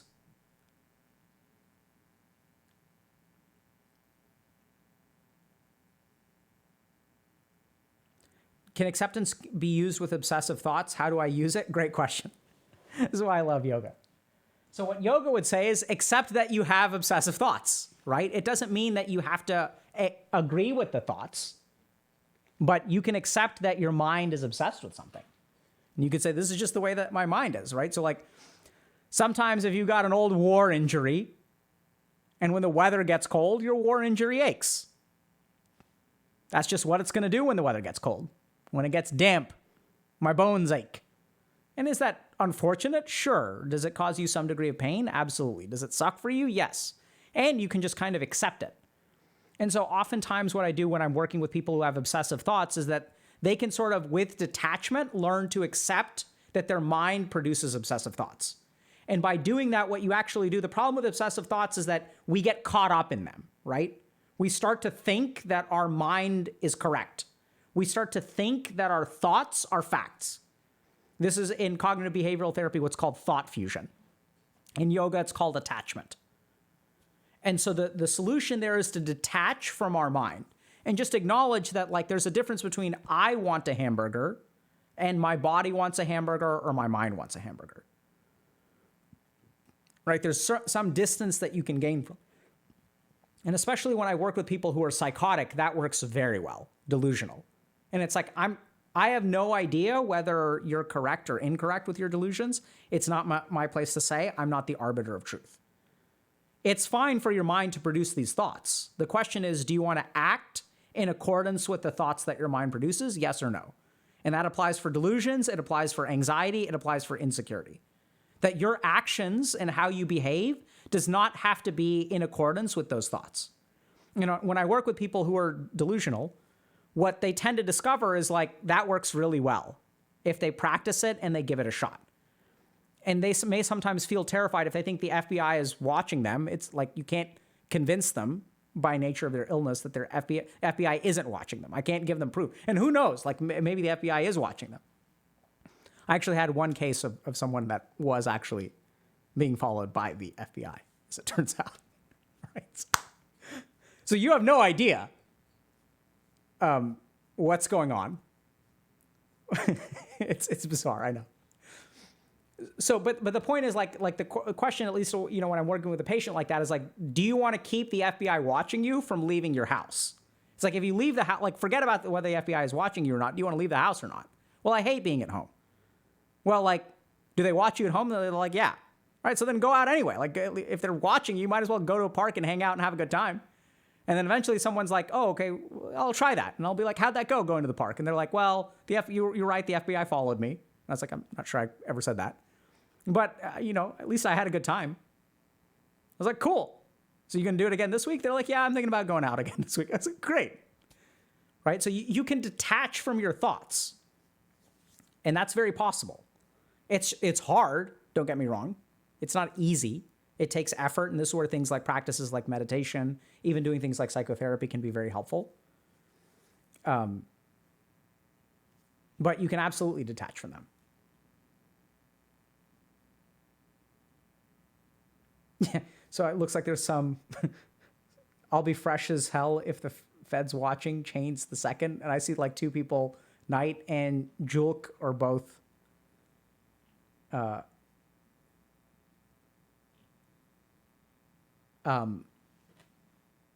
quoting the same thing. So how do you avoid falling from detachment into apathy? The two are completely different. Okay? So this is the big problem that people have with acceptance. They think that acceptance means apathy. Apathy is actually in the learned helplessness, right? So if we think about apathy, I don't care. There's no point in trying. That's apathy. But detachment is not caring. It's acknowledging you can still want things and be detached. The difference is acknowledging that things are kind of like out of your control. So I can want to go on a date with someone, but I also don't have to be attached to it. It's like, yeah, it'd be great if this happened. I'd really enjoy it. I'm really looking forward to it.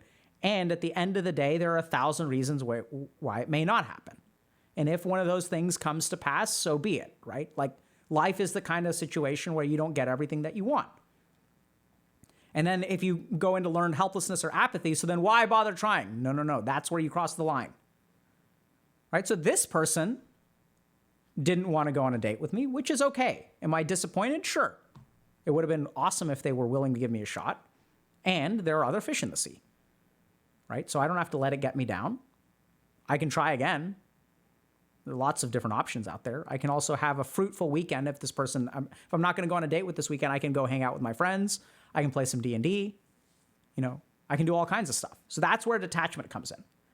Detachment isn't about not enjoying life or being numb. It's about letting go of the outcomes of your actions and actually fully devoting yourself to the action itself.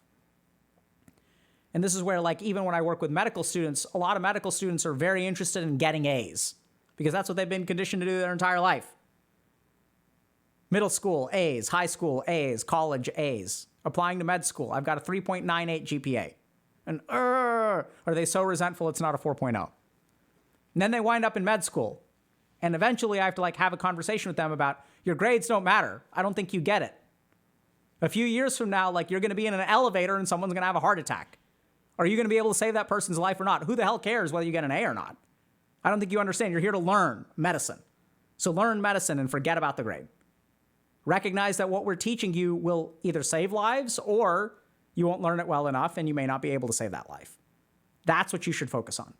So focus on the learning, not the outcome. And the med students who get that do really well.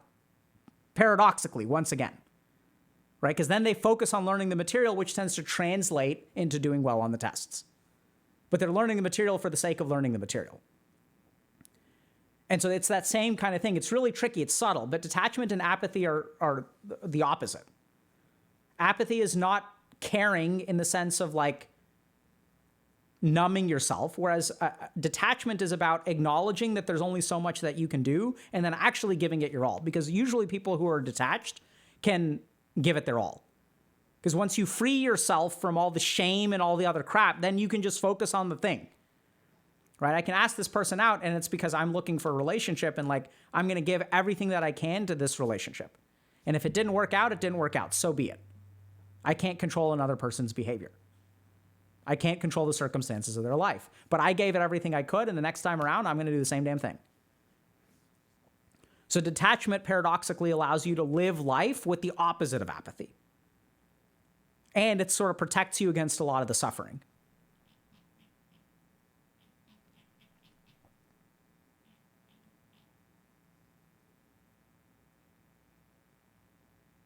Okay. Isn't that the norm, or was the norm? That's why we're here. 100%. It is the norm. That's why we're here. Right? So people don't understand detachment or vairagya. It's a concept that has been lost. And that's where it sprinkles in through some of these things like Alcoholics Anonymous and acceptance and commitment therapy. And definitely in the case of ACT, it was inspired by Eastern teachings, but I don't think that Alcoholics Anonymous was inspired by yoga. I think it's just a truth of how human beings work, and anyone who does that kind of exploration will come to the same conclusion, which is what I think happened in AA. They discovered it on their own. And that's why, the world is suffering, because we've become so attached. And if you want to see what attachment looks like, just go look at Twitter, where everyone's attached to all kinds of stuff, right? And they can't let anything go. It's like some random person that you've never heard of said something that's stupid. Let me go correct them and disabuse them of their idiocy. Right? And that's why Twitter succeeds, because it preys on our attachment. And then what's happening when people are doing, when people are jousting over Twitter all day long? And what is that doing for the world? Sometimes, certainly, Twitter can be used as a tool for good, right? We all have some of these things like Me Too and if there are protests and stuff like that, or if there's some kind of political stuff going on, sometimes you can use Arab Spring, and Twitter can absolutely be a tool for good. But is that what we do most of the time? No, most of the time what we tend to do is we get to be very egotistical. We go around, we try to put other people in their places, and we in turn usually get owned in the process. Because when we tweet about something, there's 1,000 people out there, or 1 million people, or 1 billion people out there. And the one person that knows how to own you is going to respond. And so it's just ownage, right, left, and center. And what's happening? Is the world becoming a better place? I don't think so. Can it be used as a tool for good? Yes, 100%. But, when you get owned on Twitter, what do? You just pretend it didn't happen, right? Or use some kind of cognitive gymnastics to not get owned.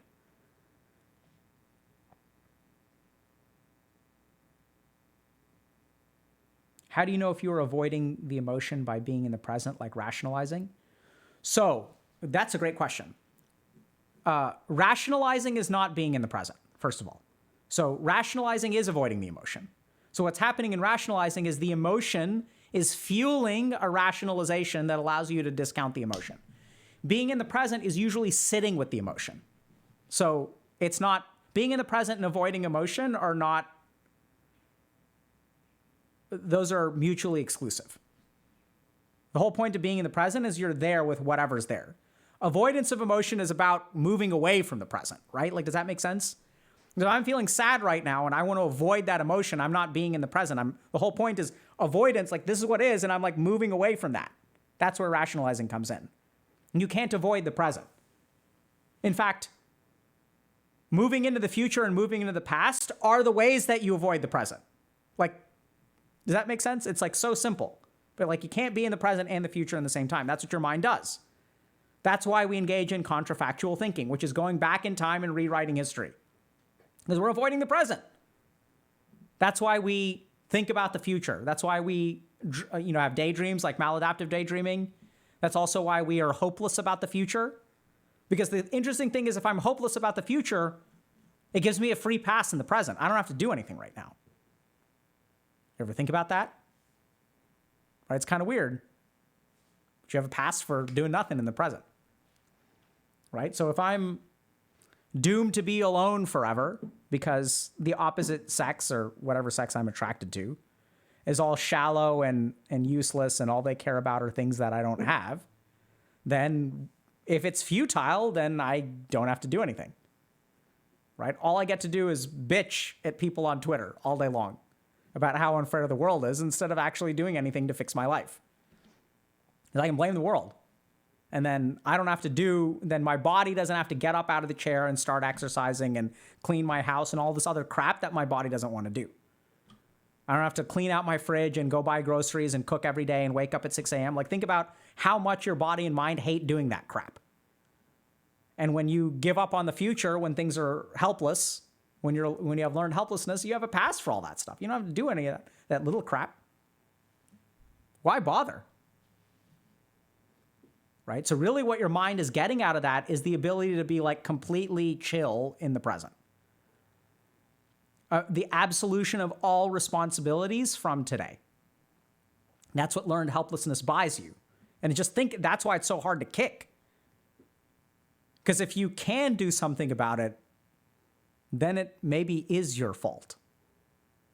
And if you can do something about it, maybe you do need to work your ass off. But the thing is, I don't want to work my ass off. And I don't want it to be my fault. So what I'm going to end up doing is leaning into helplessness. Because that's how my addictive mind can just play video games all day. Easy. Y'all get that? It's tricky. Yeah, as Fern DeLuna is saying, take back your agency 100%. You don't even have to, take back is a good sense. I'd say pick it up. Because it's not like you gave it away, you just set it down. Right? But how? You start with the smallest thing that you can do today. You live in the present. Right? So when people say the smallest thing, why do we use the word small? It's because if we think about something big, what does your mind do? It sneaks in. Oh my God, that's too hard. Oh my God, it's not going to work. Oh my God, I can't afford to mess it up. So the second you start adding, because if something is big, then the dimension of time enters, right? You can eat healthy today. You can 100% eat healthy today, but you can't diet for 10 weeks. Like, that's hard. And so your mind is like, oh, it's hard to diet for 10 weeks. So why bother eating healthy today if I can't do it for the full 10 weeks? If I need my beach bod in 10 weeks' time, that's going to be hard. So don't bother. So the second the dimension of time enters, you're screwed. And what happens to your mind is tricky. It's sneaky, right? Because what it looks at is it looks at, oh my God, like imagine how many years it's going to take to put your life together. And it may not even work. And the mind is like, don't bother. It's not worth it. Right? So the second time enters, helplessness enters with it. Because then your mind says, it's futile. What's the point of eating healthy for one day? And this is where detachment comes in, because it doesn't matter, because we're not worried about the outcome. Who cares about the outcome? Whether it succeeds or whether it fails, I'm going to eat healthy today. It's the one thing I'm going to do. And your mind is like, no, but don't do that. What do you mean? We care about the future. No. You got to think about the future. It's not going to be enough. What do you mean you're not going to give me a cheeseburger? What the fuck, bro? Come on. Right? Koji Korma saying, what's the point of not smoking a blunt? Exactly. Like, why bother? Just smoke the blunt. Because what your mind wants is the blunt. It wants the cheeseburger. It wants the video games. It wants that dopamine. It wants to relax. Wants to be numb. Wants those cannabinoids. Like, whatever you want. It doesn't want to deal with those emotions that you've been bottling up and bearing inside you for a long time. Right? Because if you start to eat healthy today, like the feelings of inadequacy come up, the feelings of, oh, what do you think you're doing? You think you're going to lose weight? You ugly sucker. Right? You look at yourself in the mirror and all the self-loathing comes up. You have to deal with all that crap. And it's like, no, we're going to set all that crap aside. I'm just going to eat healthy today. Right? You guys get that? That's the thoughts that happen. Too far? I apologize then.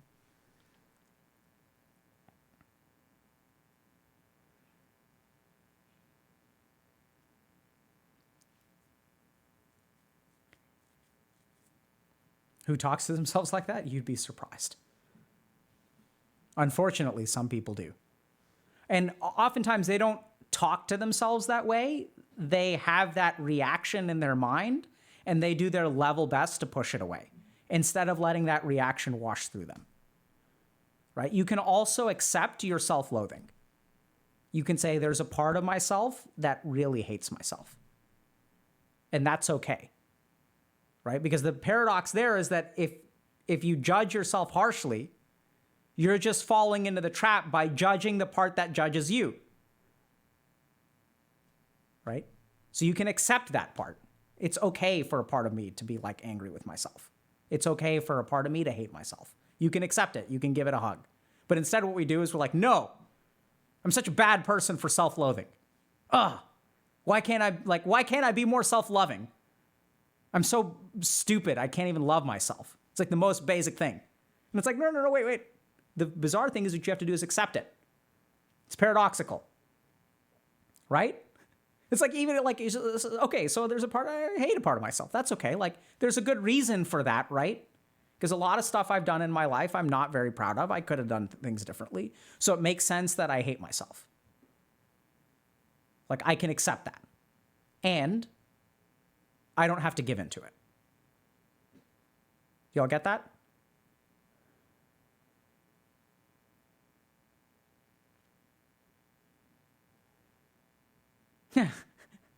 So Piff502 is saying, where is the accept button? That is a beautiful question.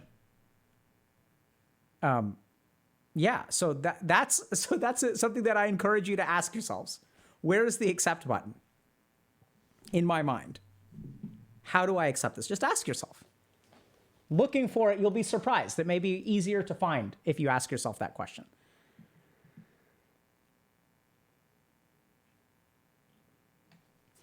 Yeah, so Miss Jackson is saying, I have no idea how to love myself at all. And I see we have a response from Normie 987. Try to imagine how Dr. K would talk to you. So that's like actually kind of cool and may actually work. So I think we've learned this in our community that people who watch a lot of our stuff will start to talk like I do, which I don't talk in a unique way, right? So this is the way that we're trained to talk. If you train to become a monk and if you train to become a therapist, you will talk the way that I do. It's not like I talk in a unique way. This is the consequence of training. And then the interesting thing is self-dialogue if you think about self-dialogue, where do you learn where do you learn how you talk to yourself based on the way that you're taught to talk to yourself? So generally speaking, people who talk to themselves in a very toxic way were talked to in a very toxic way. And people who are talked to in a loving way, like, have confidence in themselves. So the hard thing, this is also something that we don't like to admit as a society.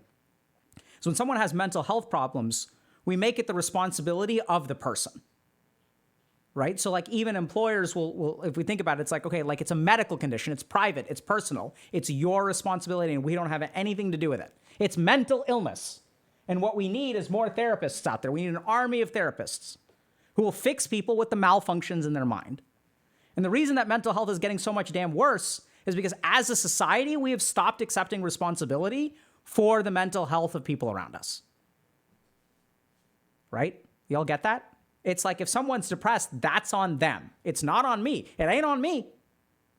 And so as we have absolved ourselves of the responsibility of our fellow human beings and their health and their happiness, this is why mental health is going into the shitter, in a nutshell. Because it's not my problem. But the truth of the matter is, like, I don't know how to say this, but like, it's so damn simple. But like, people hate themselves because of what other people do to them. You know, like, you don't have a 2-year-old who hates themselves. Like, people like despair because of what people do to them. Right? We understand, like, trauma is the only diagnosis that we have where we kind of acknowledge that someone else did something to you and that's why you're suffering. But for things like anxiety, we don't conceptualize that as trauma.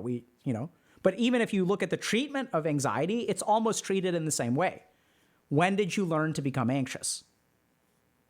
And so that's what I like about the yogic system of Vedic psychology, because they understand, like, the basic ideas that everything that your mind produces, it learned in some way. And so understand the origins of the lessons that your mind learned if you really want to get mastery over it.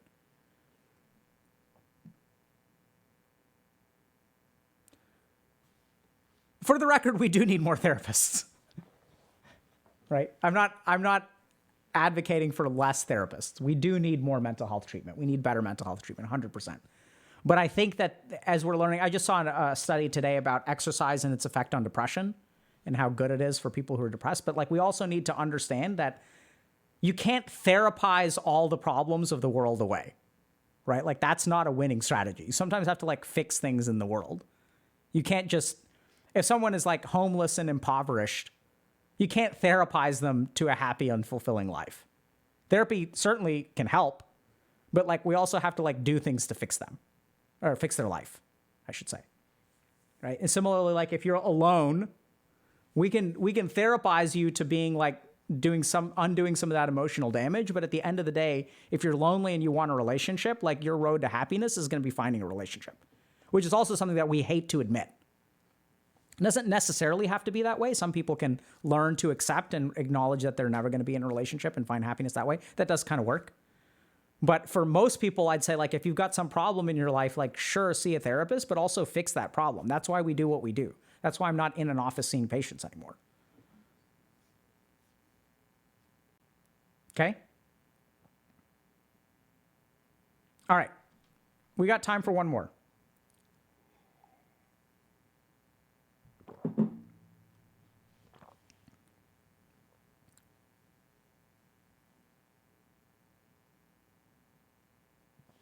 Yeah, that's so. Acid Demon says that sort of hit home. I had a guy tell me today that we weren't fit for the long term after I told him I had anxiety and it was sort of getting to me. But a lot of my anxiety comes from what I've dealt with. Yeah, 100%. So I think the other thing that you've got to be super careful about is assuming that his statement of we weren't fit for the long term is a response to I have anxiety. Because if you're not careful, you're going to learn a bad lesson from that, which will protect you, because then if you don't tell people that you have anxiety, maybe they won't say that, which is the lesson that your mind will learn. But then what's going to start happening is you're going to start not living authentically, which is going to cause more problems down the line. So the hardest thing for someone with anxiety is giving someone the opportunity to reject them, which you should absolutely be doing. Because once you give someone the opportunity to reject you, you also give someone the opportunity to accept you. And once you show people how busted you are and they stay anyway, that's how you get fixed. right? That's when someone sends you that really important signal, which is you matter, and I don't care that you have anxiety. You have intrinsic worth as a human being that your anxiety does not wipe away. And the problem is that that's the message that like you really need to heal. The other big challenge is that sometimes that message is most easily delivered from another person, right? Which is what I'm saying is like we have a responsibility to each other to like try to support each other through this stuff, because it's not like life is not a solo player game. It's just not. Okay, we've got one more.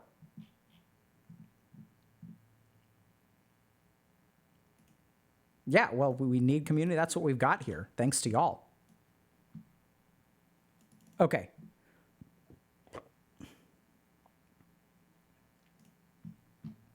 Has Dr. K ever made a video on passive-aggressive coworkers and slash managers? I don't know if anyone else feels this way, but I would love to see a video with Dr. K explaining how people fall into these traps of taking on passive-aggressive behavior once they get some type of power in the work environment. I think a video in the format like how Dr. K did the psychology of a Karen would benefit employees with dealing with coworkers and managers that fall in that category, but also help employees up for promotions not fall into the same trap. Not saying all managers, but I'm sure we all have a story and could use some guidance on how to navigate our emotions and feelings when dealing with these people. What do y'all think? I just really would like to understand passive-aggressive more, so I'm not so reactive when interacting with them. This is a fantastic request in a sense, but let's talk a little bit about passive-aggressive. So this is tricky because we all experience passive aggressiveness, but once again, like there aren't really good resources, at least that I've seen. I mean, I'm sure now that I think about it, I'm sure they're out there, but about like what is passive aggressiveness? Like where does it come from and how do you deal with it? So this is just going to be one take on it. Okay. So what we're going to start with is talking a little bit about where passive aggressiveness comes from and the different kinds of passive aggressiveness. Then once we understand what causes people to be passive aggressive, we can also learn a couple of ways to deal with it. Now, the big challenge here is that most of my work with passive aggressive behavior comes from the people who are passive aggressive, right? So if you think about like what I actually do, I'll work with individuals. I usually don't work with people who complain about third parties. So the focus that I have is like, okay, let's figure out your own passive aggressive behavior and how to get rid of that. But we can sort of talk a little bit about all of the above, okay? So let's begin. Okay. So how to deal with people who are passive aggressive. Oh. Up. Make sense? Good use of our time, chat? They're so good at passive aggressiveness, I can't confront them? Ah, yes, we will help you with that, my friend.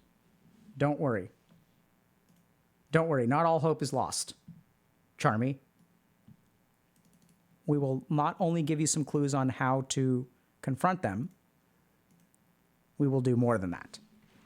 So, first of all, let's try to understand a couple of different perspectives on what it means to be passive aggressive and where that comes from. So generally speaking, when I think about the term passive aggressive, it's when someone sort of like attacks you without attacking you. Right? They don't say something explicit. So there's a lot of like implicit communication. There's a lot of like non-direct attacks. And what makes passive aggressive people so hard to deal with is like they're doing crap to you, but then like you can't really like do anything back because they're not really attacking you, right? So it's almost one of these things where it's like what a lot of passive aggressive people will do is they'll bait you into getting upset with them. And then it's all, honestly, what it reminds me of is I've been watching some Elden Ring PvP videos, and it's like the parry followed by like the critical hit or the riposte, right? Riposte, however you pronounce it, where it's like, they kind of debate you into attacking them and they're waiting for it. And the second that you attack them back, they play the victim. They're like, I don't know what you're talking about. Why are you being so toxic to me? And then they chunk away half your health or they one-shot you. So it's really, really challenging because you can't really respond. So how do you deal with this? So let's start with understanding, where passive aggressiveness comes from. So we're going to offer a couple of different theories here. This is just based on my perspective. So the first is like kind of a Freudian theory. So if we want to understand passive aggressiveness, we can actually go back to Freud. And Freud had some good stuff. So Freud said that we have three parts of the mind: the id, the ego, and the superego. And what he said is that the id is our impulses, right? These are our like natural desires, these kind of base animalistic desires. And then we have our superego, which is like our morality, right? This is our sense of like right and wrong. It's like, do I want to eat a cheeseburger? Hell yeah, I want to eat a cheeseburger, but I should eat a salad. So the word should comes from here. The word want comes from here. And so oftentimes in our life, there is a conflict between the shoulds and the wants. Enter the ego, the mediator. So the ego is what mediates conflicts between the id and the superego. And the ego, and this, I'm sure that I'm getting some of this wrong because I'm not an expert in Freud. And then Anna Freud, I think Freud's daughter, came up with a lot of these like defense mechanisms. So this is where like the defense mechanisms come in play. And so what tends to happen is that we'll have some kind of id feeling, and then a defense will activate. And it'll take that id feeling and it'll move it into the subconscious. And it'll kind of live over here. And even though this is kind of the conscious mind of what we're aware of, so we're not going to attack anyone up here. No attack. But these like negative feelings will kind of boil to the surface and kind of create passive aggressive behaviors.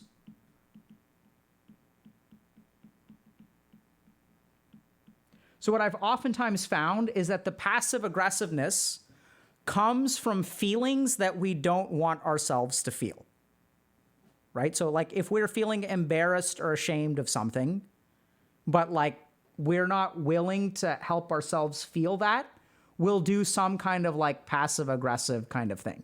So I'll give you all just a simple example. So let's say, I'm dating someone, and boy or girl doesn't matter. There's a boys' night out or there's a girls' night out. And in the girls' night out or boys' night out, my partner asks me, hey, I want to go on a boys' night out or I want to go on a girls' night out. Do you have a problem with that? And then what I'm going to say is, no, you should do whatever you want to do. They're like, wait, are you upset about that? Do you want me to like not go? No, you do whatever you think is right. And then like, it's kind of like this weird sort of situation where you're not explicit about what your needs are, right? So you actually don't want them to go. Maybe you're feeling insecure, but you're not letting yourself admit the insecurity or acknowledge the insecurity. So it's floating around down here, and then you get to this like, you do whatever you think is best. And the person is explicitly asking you. They're like, what should I do? But I'm not controlling. So I can't tell my partner to not go, because that makes me a bad boyfriend or girlfriend. Like, that's crazy. Like, I'm not jealous. I'm not these things, right? So this is the superego thought. I shouldn't be jealous. I shouldn't be controlling. And so what we do is we take that insecurity and we shove it way down, and then it comes out with these kinds of like, no, you do what you think is best. And then they go out with their friends, and then you give them the silent treatment for a week. And then it gets even worse because and then they get frustrated. They're like, if you told me that you didn't want me to go, you should have just said so. But then you're like, well, that's stupid, right? Because then I'm going to be an idiot. And so I'm acting like an idiot. And then that drives the feelings of being an idiot get driven down here. And then now we've got this thing, and then it just exacerbates the passive aggressive behavior. And it's just like a cycle. Okay? So this is one perspective. So in this perspective, what we really want, if you want to understand passive aggressive behavior, what we're going to do, this will become important later, is recognize what could this person be feeling or wanting that they're not really letting themselves feel or want or publicly own. And that will give you insight into what will trigger the passive aggressive behavior. Because it's essentially passive aggressive behavior is I'm not allowed to attack you, but I really want to, so I'm going to do it anyway. I'm just going to do it passively. That's one perspective. Okay? So another perspective comes from kind of relationship dynamics. So sometimes there's this weird, psychological stuff going on, but sometimes people are just conditioned to be passive aggressive. So they'll grow up in kind of situations where, like, parents will be emotionally manipulative. And so their parents were passive aggressive with them, right? Where it's like, oh no, like it's your allowance, you can spend it however you want to. But if you spend it in a way that I don't approve of, I'm going to emotionally punish you in the future. And furthermore, I'm going to tell you it's for your own good. So I gave you this money. I didn't want you to buy the video game. You bought the video game. And so now when you ask me if you can go to your friend's house for the summer, I'm not going to say no because you bought the video game. What I'm going to say is the way you spent your money indicates to me that you don't have the maturity to handle yourself and handle your finances, so you can't go spend the summer with your friend. Wait, but you told me to do whatever I want to. Yeah, I did, and you did whatever you want to, but you're not indicating to me that you're mature enough. So, like, parents will do this crap, right? Where they're unhappy with your choices, but they won't say, I'm unhappy with your choices. They'll twist it and turn it into some kind of weird passive-aggressive BS. And then what happens? You grow up in this environment. You are conditioned, just like you learn slang. So I use the word y'all. My kids probably use the word y'all. I grew up in Texas. We use the word y'all. I get conditioned to it. In that same way, from a relationship dynamic perspective, oftentimes people who engage in passive-aggressive behavior just understand that that's the way that stuff works, right? So you see this kind of stuff a lot in Indian joint households because overt conflict is not tolerated. So you also see all this like political BS in the household because you've got like 3 generations of people living together. You're living with your brother and his wife and their kids, and you guys don't make the same amount of money, and there's all this kind of weird political BS where people will like jockey for position. So you'll sometimes also see this in the workplace, in Indian joint households. I imagine other joint households as well, like non-Indian ones. These are just the ones that I have the most insight into from like friends and family and stuff. Right? But like I've talked to people who are from Southeast Asia who go through the same stuff. So sometimes this is just the way of exerting like influence on other people. So a couple of things that will bring this out. One is feelings of territorial nature, power dynamics, feeling threatened. So at work, if you outshine your colleagues on a project, they may feel threatened. But this is also a key thing where there's no direct acceptable avenue to exercise feelings. So if I feel like everyone says you did a great job, I feel jealous. And there's no way for me to I can't fault you for doing a good job at the company, right? Even though it makes me feel bad. Makes me feel threatened, makes me feel less adequate. But I can't be like, why did you do so well this month in sales? And so instead what I'll do is I'll say like, oh, congratulations. Like, you must have worked really hard. Like, that's so good for you. And inside I'm seething. I start to feel territorial. I start to feel threatened by you. And all this passive aggressive crap is going to come out because I'm not allowed to attack you. Right? So the other thing about relationship dynamics is what we see about passive aggressive attacks is that it's a safe way to attack without retaliation. So I'm going to start doing little things like, oh, your client's called and I take a message and then I never give you the message. Right? And I can just claim, oh, I forgot, or I did tell you, or I just pretend they didn't call. So you can kind of like claim ignorance. Oh, my bad. Right? There's all kinds of like weird, shady stuff that goes on. And some people just manage relationships like this. Third thing. This one's going to be tough. Okay, so third reason why people are passive aggressive with you is because of misperception or your cognitive bias. So if you think people are being passive aggressive with you at work, newsflash, maybe they're not actually being passive aggressive with you. Maybe, so let's think about this, okay? This may sound kind of weird. So how would I know whether someone is being passive aggressive or whether they're just not doing anything? Because the whole point about passive aggressive is that it's no overt attack, right? They're not actually saying you're a bad person or anything like that. Maybe they did actually just forget to pass along the message, or even wilder, maybe they did pass along the message and you forgot. So sometimes, not kidding here, this is unfortunate, but sometimes when I come in, when I work with people who say, hey, someone at work is super passive aggressive, the more we tunnel down into it, the more that we discover that the person actually isn't passive aggressive. They're just not attacking you. They're just doing things that you perceive as attacks. So I'll give you all kind of like a simple example of this, which is somewhat chimerical. But, I was once working with someone who told me that they were getting married and this is supposed to be their perfect day. And they were like, I can't believe my sister is making me look bad by losing all of this weight. And I was like, what? And they're like, yeah, like my sister, in high school, I used to be thinner and she used to be like kind of heavy set. And then like over the last year and a half, she's been like trying to like lose a bunch of weight and like making me look bad, like in my wedding dress. And I'm like, what do you, right? But she won't ever say it. She's just doing it to attack me. Like that's sort of the story that I got. And that it sort of doesn't compute, right? But this is where in the mind of this person, and unfortunately all examples are that extreme. But what we sometimes see is that when we have insecurities,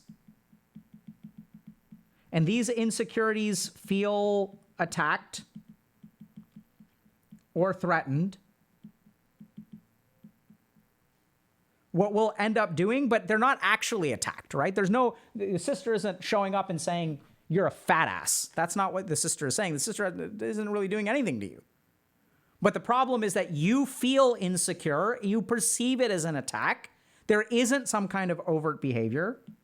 There's no overt behavior. And so then you conclude that this person is behaving passive aggressively.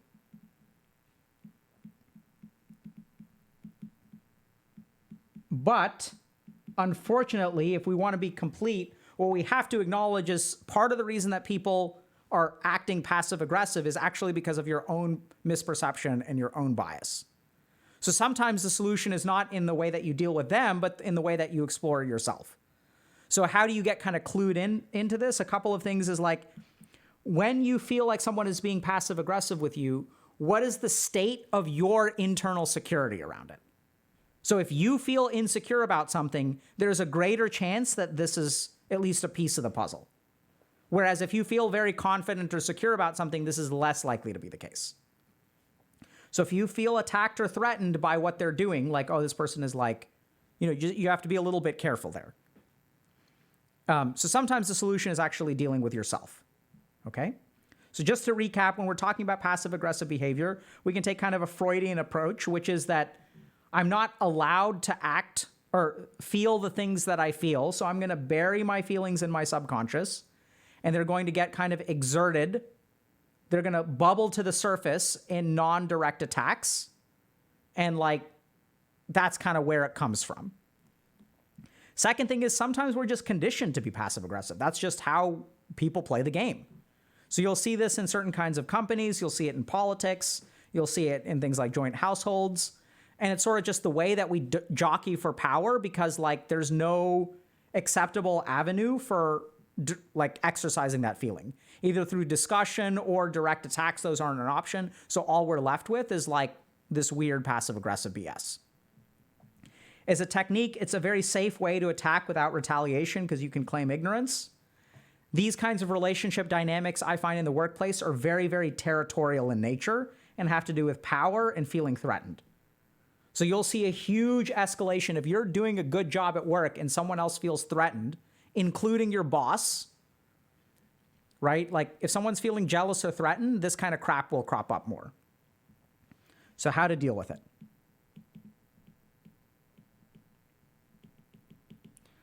So this question was sort of related to work, so we're going to kind of focus on that a little bit. So the first thing to understand about passive aggressive behavior is, do you need a relationship with this person or not?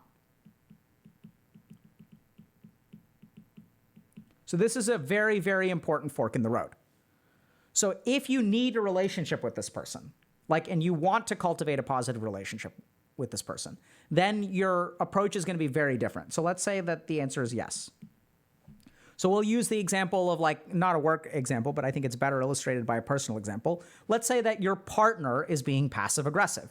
So you don't want to just, ditch them and move on, right? You have to work through this. So if you need to have a relationship with them, I would start by talking with them. And the key thing here is that if you point out the passive aggressive behavior, if you say, Mom or Dad, you gave me the money, you said I could spend it however I want to, but because you're saying because of the way that I spent it, I understand that you have a rationale, but you're saying that because of the way that I spent it, you're not letting me go.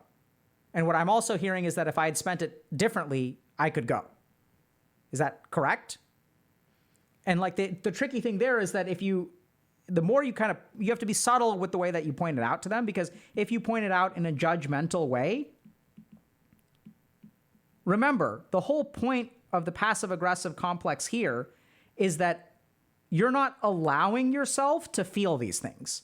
So if you point out to them, hey, this is really, really inconsistent, you're being a passive-aggressive asshole, what that's going to do is just reinforce the passive-aggressive cycle.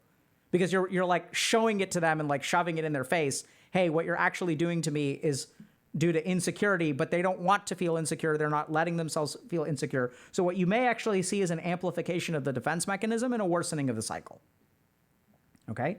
So when you tell them, you want to be very non-judgmental about it.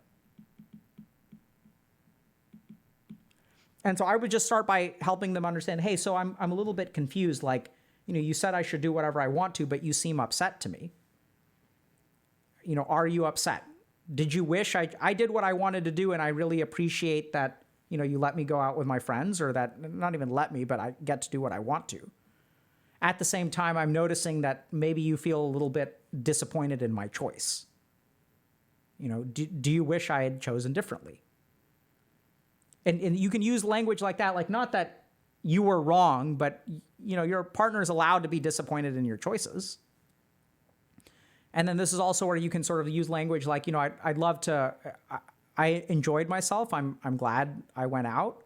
And at the same time, I'm noticing that you seem to be a little bit unhappy, which is fine. I understand that you respect my autonomy in the relationship, and it's because you respect my autonomy in the relationship that you didn't put any limitations. I really, really appreciate that. I love that about you. And also, I wish I had known that this would have upset you, because I appreciate my autonomy in the relationship, but I also care about your feelings. What can we do about that? Right? So there's a way that you can talk things through with them by being non-judgmental, kind of acknowledging what they're feeling, acknowledging what you're feeling, and just sort of ask them, how do we solve this? What do we do about this next time? What happens next time?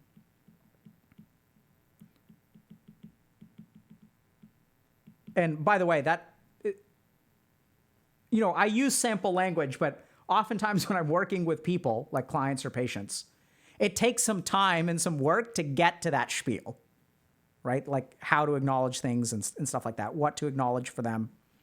So this is key. So the first question is, do you need a relationship? Because then you have to resolve things with them.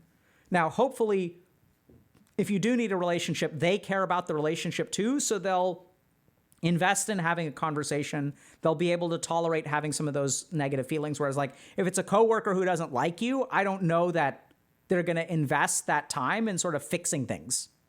Okay? So the other thing that you can do is appeal to a third party.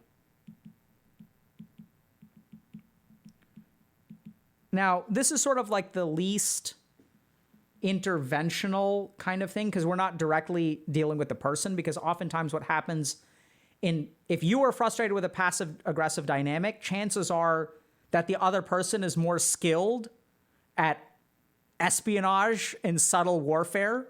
Their special ops divisions are better than your special ops divisions, which is why you're kind of frustrated with it in the first place, because oftentimes people who are winning passive aggressive conflicts don't complain about them.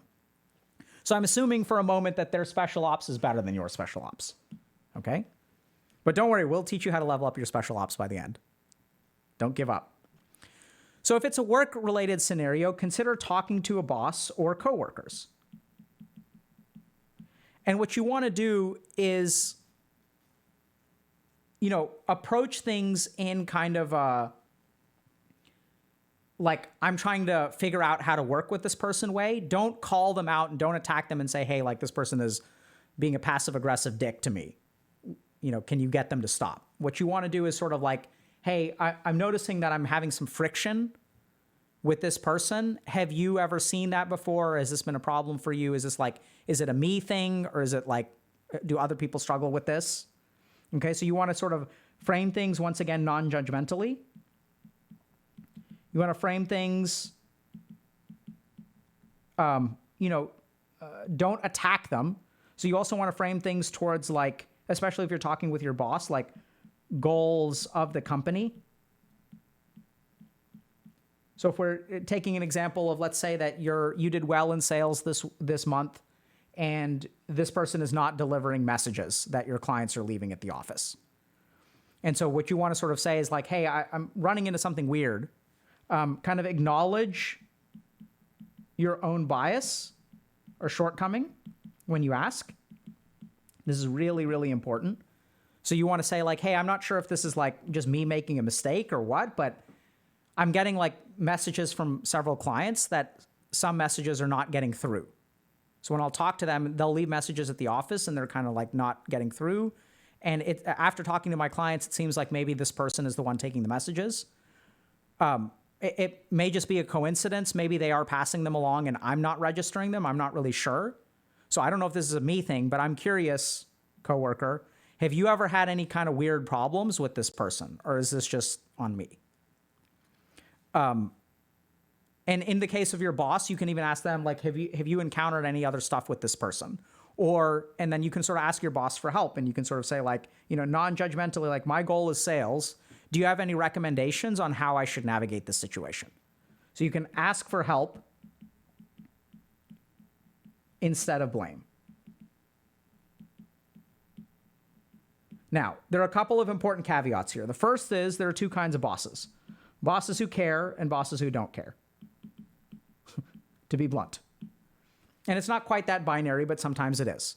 So y'all will kind of know, sometimes you'll be in a work situation where your boss is just mentally checked out, does not really care about having people get along. They're interested in certain outcomes or results, and they're like, let the underlings figure things out amongst themselves. Like, I'm not going to get into that crap. Y'all sort it out yourself.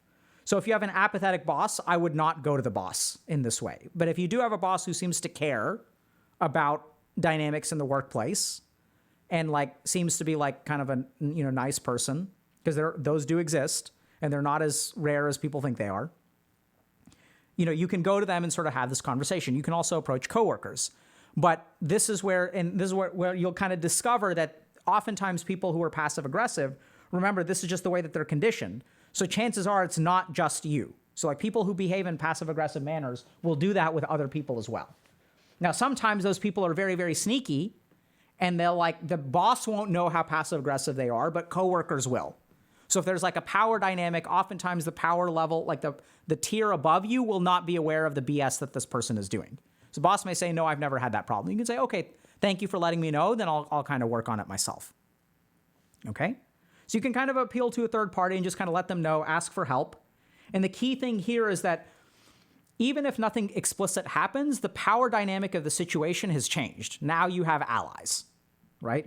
Because if there are other people at work who feel frustrated by this, then like y'all are going to sort of like, form an alliance of sorts.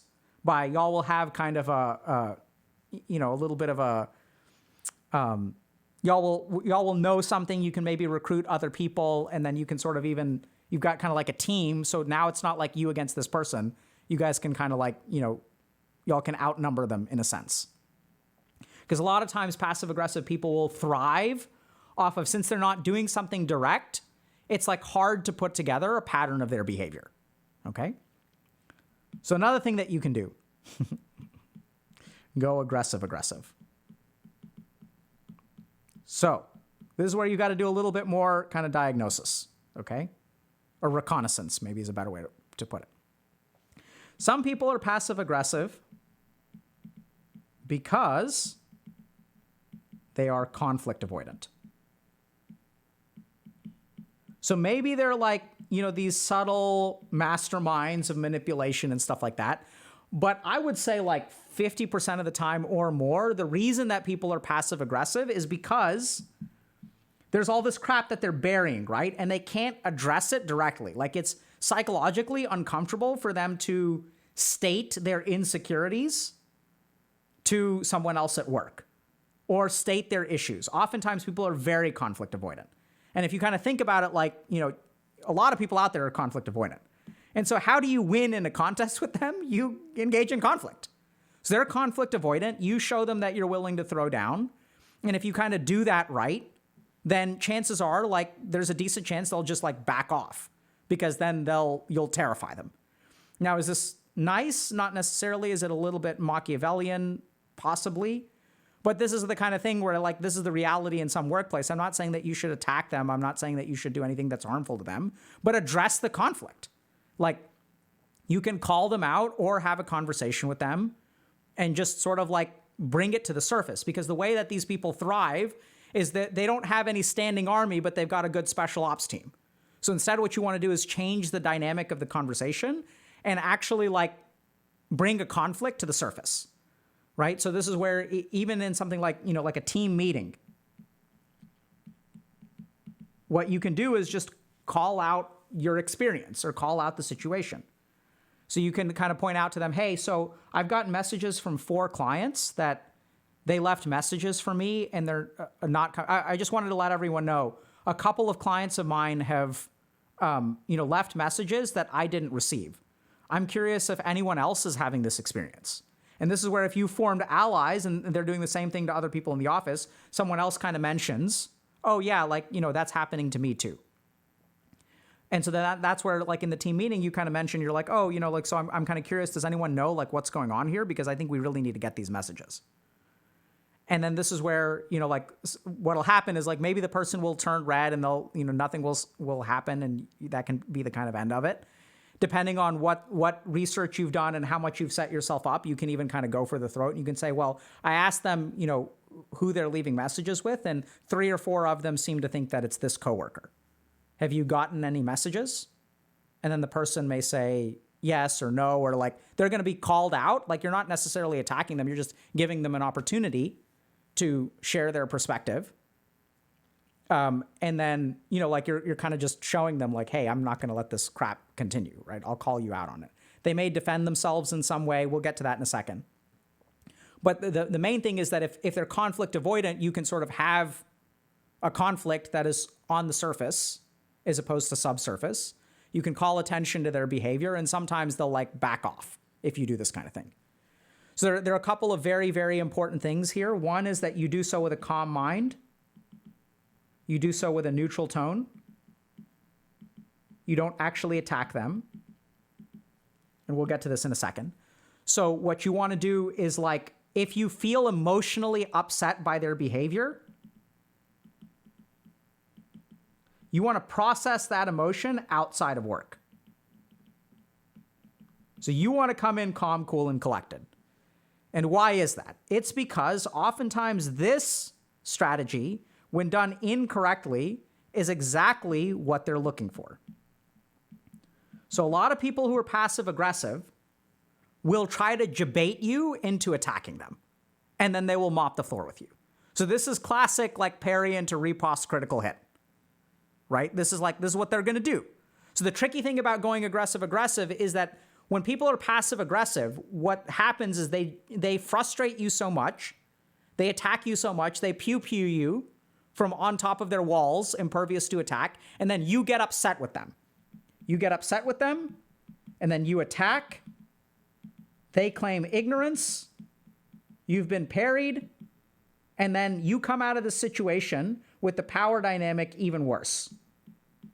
Because now they have exposed you as an idiot who has like all these issues in their head, but you're not actually doing anything like that. So you'll notice this especially with manipulative parents. What they do is they debate you into an attack, and then they play their trap card, which is the victim card. No, I didn't do anything. Why are you attacking me? And your attack is overt. And if your attack is overt and their attack is like covert, then it's like you're the bad guy, right? And then you are the bad guy. And then they've won. They debated you into attacking. And so this is what a lot of passive-aggressive people do. Their whole long-term strategy is to debate you into an overt attack, which then they will mop the floor with you with. So what do you do about this? This is where like this stuff becomes really, really important. Anything that you do with them needs to be with a calm mind, kind of factual. You don't want to directly attack them. This is where you can use a subtle technique of like making a statement instead of an accusation. Or you can ask a question. So you just want to be like, hey, so my clients are saying this, period. You're not saying that they're actually withholding messages or anything like that. You're not saying that. You're just saying, this is what my clients told me. And it seems to be a pattern, which is why I'm bringing it up. What do you have to say? Like, I'm curious. Like, is this my, when the first client said it, I was like, okay, clearly like this person, something must have just fallen through the cracks. Not a big deal. Second time the client sort of said it, I was like, maybe the client is making a mistake, but now I've had 3 or 4 different clients who've all kind of said this, and now I'm trying to figure out like what's going on. So you want to attack without attacking, right? Because then they can't play the victim card. The victim card, like what you're going to do is like get up into their personal space, but you're not going to auto attack them because they're not going to be able to riposte because you don't want them to parry. So what you really have to do this successfully is remove ego from the equation, remove emotions from the equation. You don't want to seek justice. If your goal is to seek justice, I think that's a losing strategy. You don't want to blame them. You just want to point it out to them non-judgmentally. And depending on how brutal you are, you can sort of like, you can kind of debate them into like more and more stuff if you want to. But you can even do stuff like, yeah, so I was kind of confused because they didn't know who they were leaving the messages with. Or they said they were leaving the messages with you and I didn't believe them. So what I asked my 4 clients to do is I gave them the extensions of all 4 salespeople in the office, and I asked them to call after hours and see whose voice they were talking to. And all 4 of them confirmed that they were leaving messages with you. And then you don't say anything else. Then you just stay silent. You don't accuse them. You just stay silent. And they're not going to be able to tolerate the silence. Like, it's going to be so painful. And you want to do it calm. Okay? Cool. Collected. And that's how you deal with passive-aggressive people. So to summarize, unfortunately, passive-aggressive people are very common. And the reason for this is because psychologically, the way that our mind works, it's sort of how our mind works. We have feelings that we're not comfortable with. And then we stuff them down into the subconscious mind, and then they kind of bleed to the surface in ways that we're not happy. And we sort of result in this passive-aggressive behavior because we would never attack anyone. Heaven forbid I would ever do anything like that. Sometimes people are conditioned to be passive-aggressive. That's just the households that they grew up in. That's just how they know how. That's the meta that they grew up in, so that's the meta that they know. Unfortunately, we see these kinds of these relationship dynamics a lot in workplaces, sometimes in complex family units.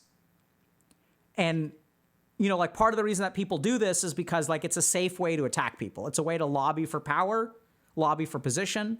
Oftentimes we'll see these kinds of dynamics arise a lot when people are territorial or they feel threatened. Really, really common. So that you can use all of this information to kind of understand your situation, right? Why is this person doing this? Like, what could they be feeling? Like, how could I manage it? Now, the last thing, and this is what's really tricky, is sometimes when you think someone is being passive aggressive with you, that's actually coming from you. It's not coming from them. They're not actually doing anything, which is why it's passive aggression.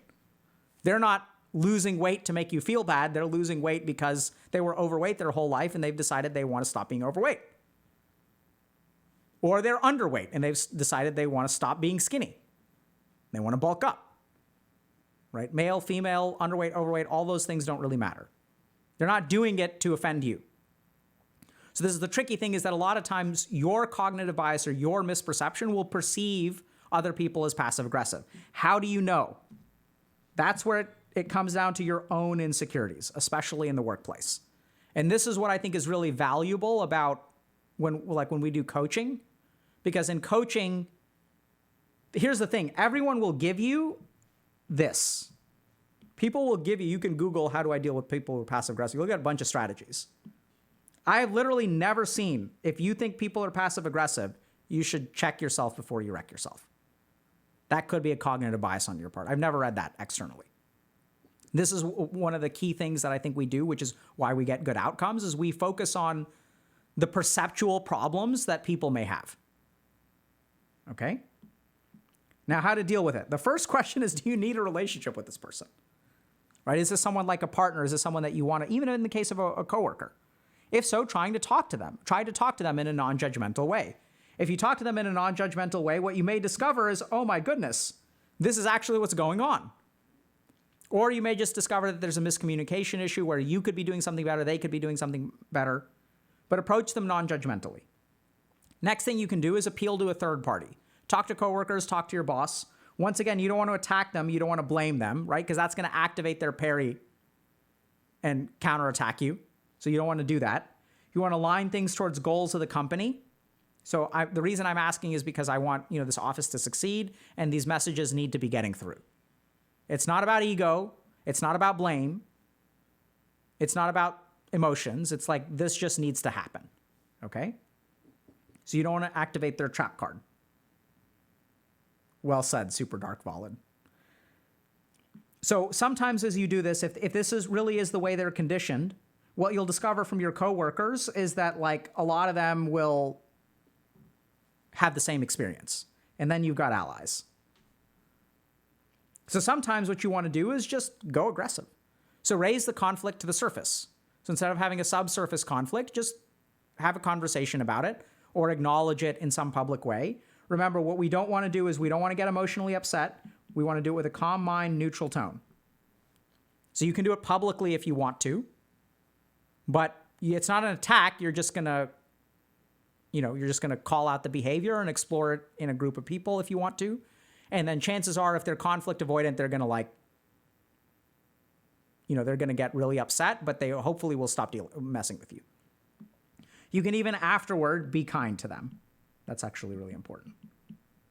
So if they start giving you the messages again, you can say, hey, thank you so much for doing that. I really appreciate it. It's really helped me and my clients out a lot. I brought you a muffin as a way of saying thank you. I remember you said that you really like blueberry muffins, so here you go. Right? You can be kind.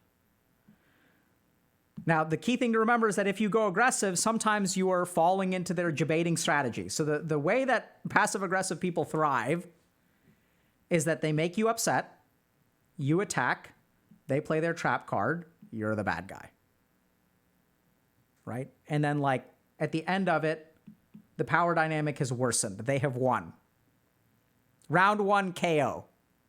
And now they have an advantage for round 2. There's a snowballing effect. So don't play their game. So approach with a calm mind, be factual. Don't really attack them. You can use things like silence, let go of your ego, let go of your emotions. Talk to your therapist about it, talk to your partner about it. Process your emotions on the HG Discord if you want to.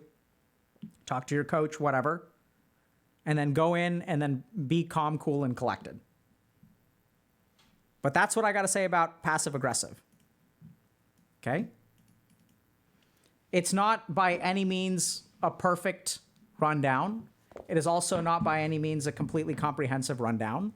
But I would say that having worked with a lot of people who engage in passive aggressive behaviors and helping them no longer engage in passive aggressive behaviors, which there's a whole other segment that we could do on.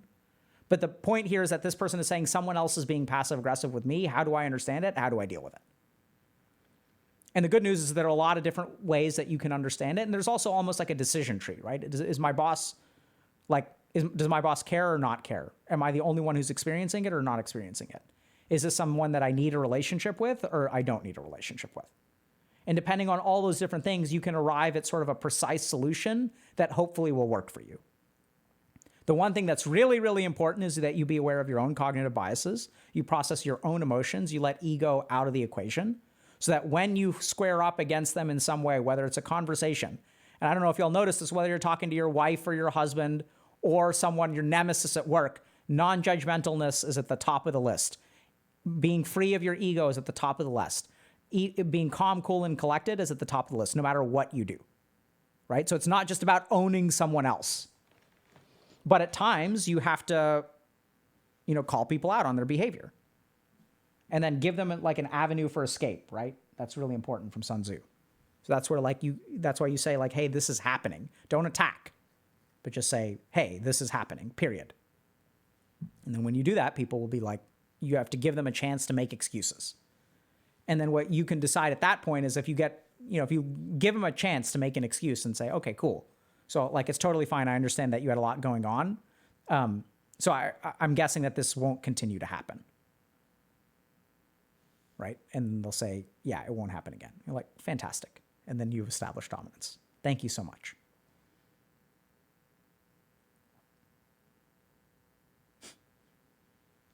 Then you take that muffin for yourself. That's all ego. Right? This isn't about putting people in their place, even though you can want to do that. It's really about trying to deal with someone. So remember that if someone is behaving in a passive-aggressive manner with you, like have some compassion. They're not doing it because they're intrinsically an ass, right? They're like doing it because they have feelings. They were conditioned a particular way.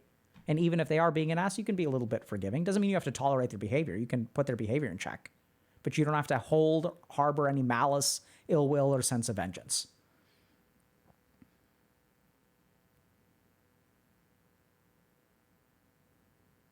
Ideally, at work, you were meant to be on the same team, right? Yeah, ideally. But oftentimes, remember that even though you're on the same team, sometimes you're competing against your colleagues for things like promotions. And that's okay. So I think it's really cool. So I've had, many situations in my life where I'm competing against my colleagues, and that can be like really fine. So like there has to be no ill will, and that's where like practicing detachment and stuff. So I remember there was a pretty prestigious position which I applied to in residency, and I didn't end up getting it, which turned out to be great because instead I started Healthy Gamer, started the work that would eventually become Healthy Gamer, I should say. Whereas if I had gotten that position, I probably wouldn't be here today, because that would have launched me on this track of academic success. So that's the kind of thing where it's like, I applied for it. I was like, hey, if I get this position, this is what I would do with it. This is what I want to do with it. And someone else got the position. That's great. They did a fantastic job. I went on and did something else. So that's where like you can even compete against your colleagues without any ill will and recognize that it's okay for one of y'all to win and one of y'all to lose. Maybe the reason that they won and you lost is because they're actually better suited for the position. And I think they were better suited for the position. In retrospect, I would have hated doing it. Right? So that's okay. Someone saying, I think you made the better choice. It wasn't my choice to make. But I was explicit with people. I was like, hey, if you pick me, this is what I'm going to do. If this is not your top priority, you guys have other priorities, like you should pick someone else.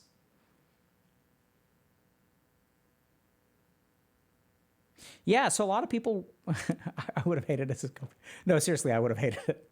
Maybe it's copium, but I'm pretty sure it's not. It's doing stuff like making call schedules, okay? Which I hate that stuff. And now the more details I provide, the more defensive I become, the deeper the inhalation of copium. The best copium is true. Very true. Very true. Right? So that's actually true. So now I'm going to have to reflect a little bit about whether I'm just saying that to myself. Okay. We're past time, but I think we should meditate for a little bit. Are y'all okay with that?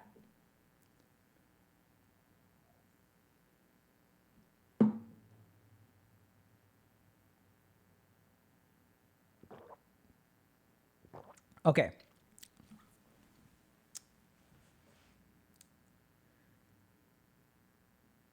Let me think.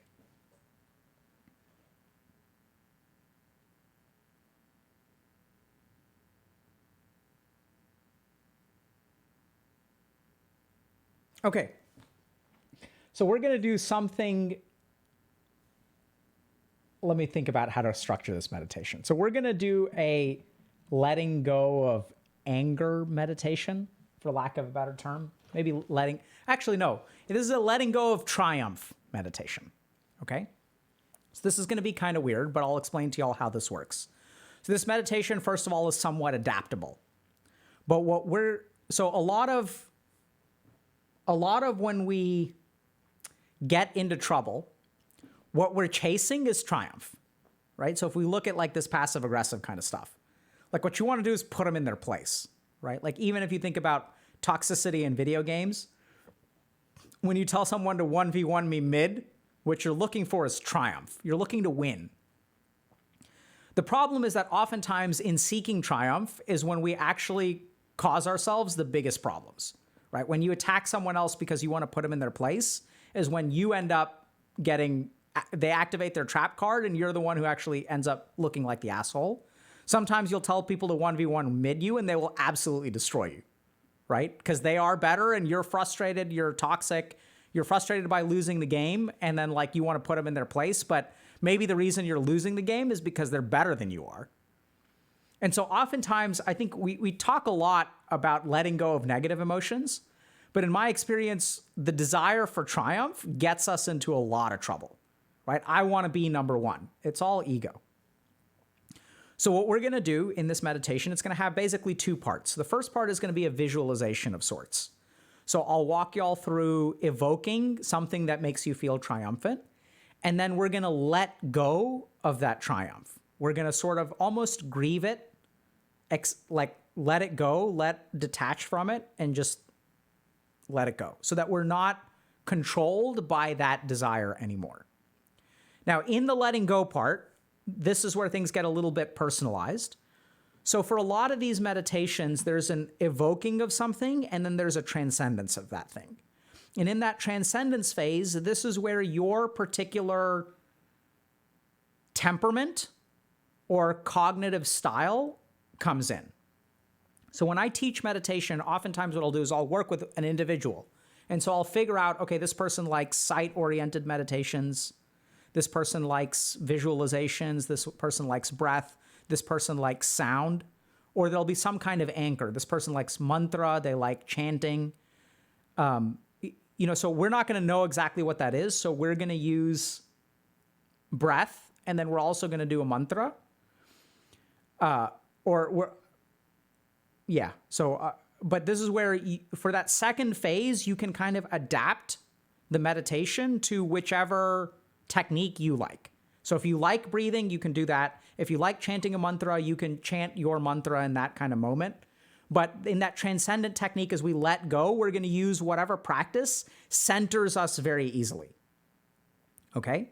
So I'll give you all just like 3 examples. So one will be a breathing practice that will be focused on the navel. So we're kind of breathe in, feel that triumph, that feeling of triumph down there, and let go of the triumph through our exhalation. The next thing that we're going to do is focus on the third eye. So for those of y'all that like third eye practices, and instead what we're going to do when we do this third eye practice is that we're going to see the nature of triumph. We're going to see our ego involved in this, and we're going to just like mentally let it go. It's not breathing it out. It's not emotional. It's going to be insight oriented. We're going to understand the origin of triumph.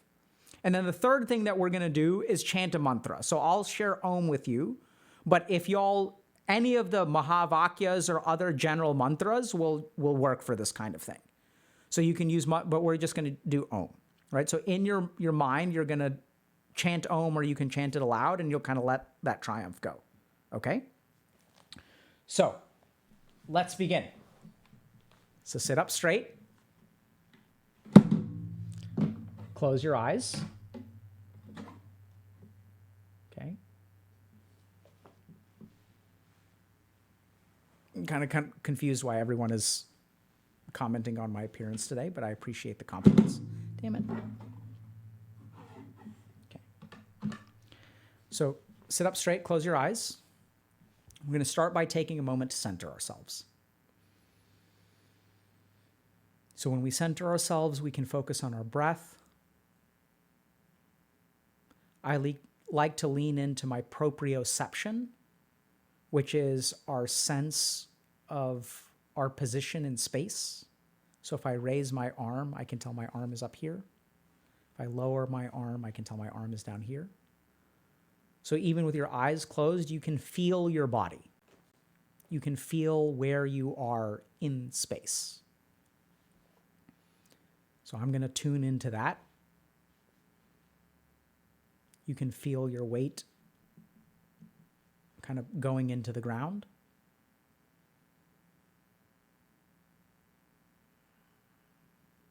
Let your shoulders relax.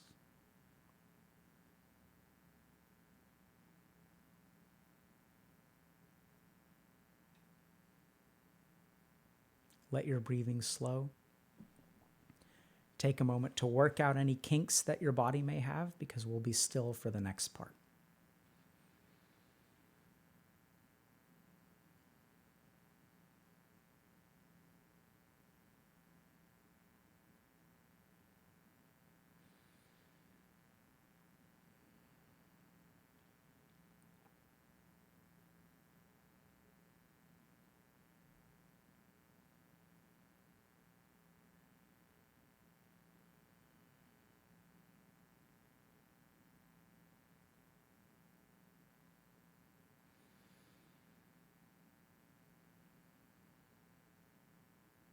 And now what I want you to do is think about someone that pisses you off.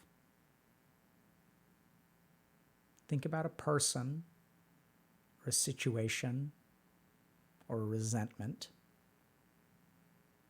somewhere that you've been wronged, where there was injustice in the world.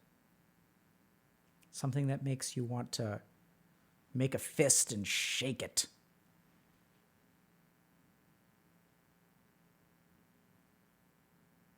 And pick one thing.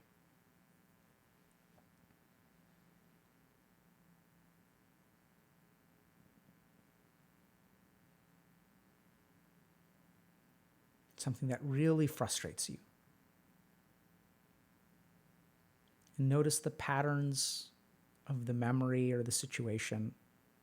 Appreciate the aspects of it.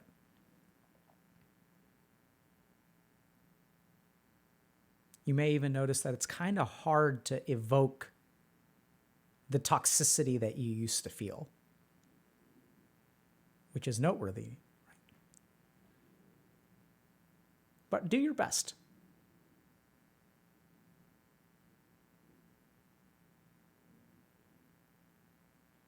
And now what I want you to do is imagine a scenario in which you will feel triumph in that situation. So you'll give them a piece of your mind, or you will 1v1 them in mid. You dumpster them, you put them in their place.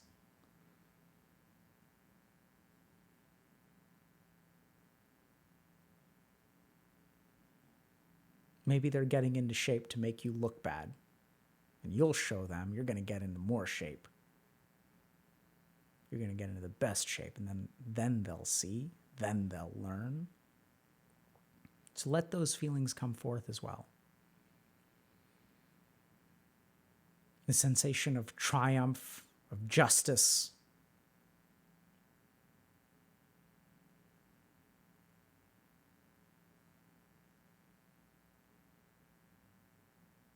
Visualize what it would look like, your moment of victory, if it was memorialized in a painting.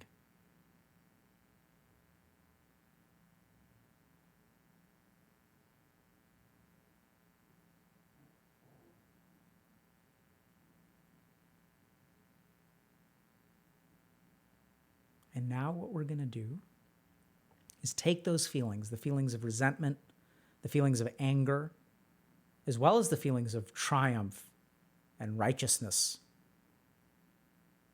And we're going to imagine that they're in our belly, like a knot of different feelings all tied together,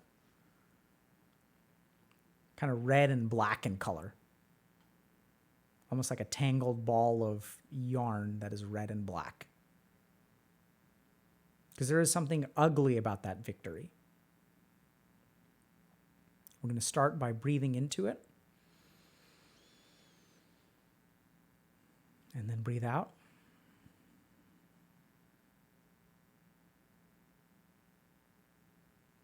And as you experience those emotions, as you continue breathing, let each one of them go. So in the first scenario, go through it again, but pause this time when you feel an emotion and breathe into it and let that emotion go.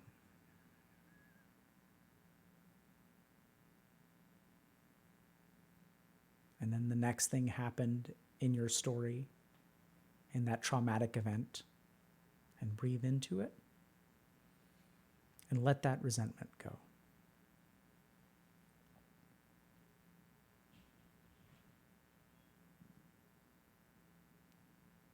And in that way, as you breathe, go through your resentful scenario, letting each negative emotion go one at a time.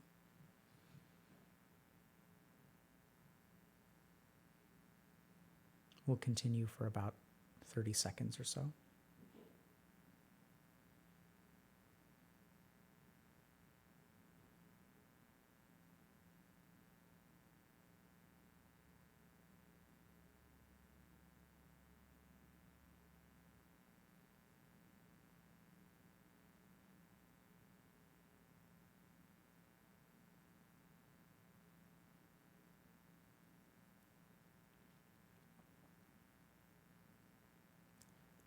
And now what we're going to do is think about the triumphant scenario. So imagine that you've let all of those red feelings out. So all that remains now is a tangled ball of black.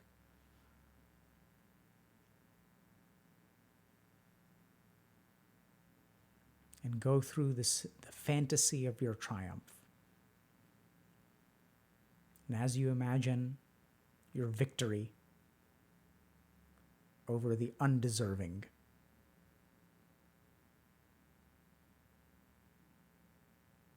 notice that tarry blackness inside you. And with each of those emotions as well, as you go through orchestrate your victory, pause and breathe out that triumph. Let it go.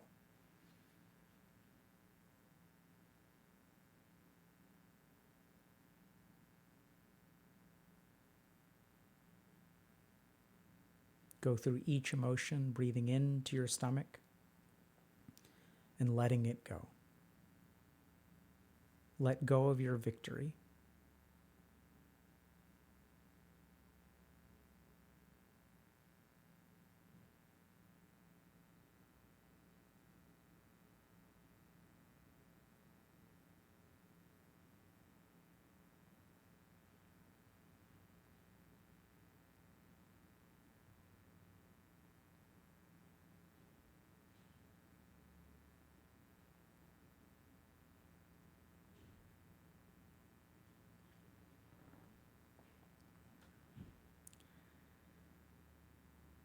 And now what we'll do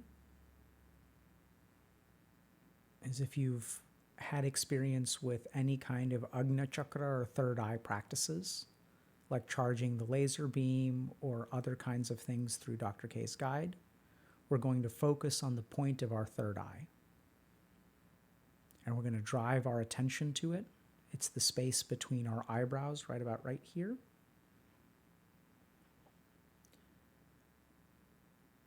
And now we're going to just notice, while concentrating on that point, what the nature of these feelings are.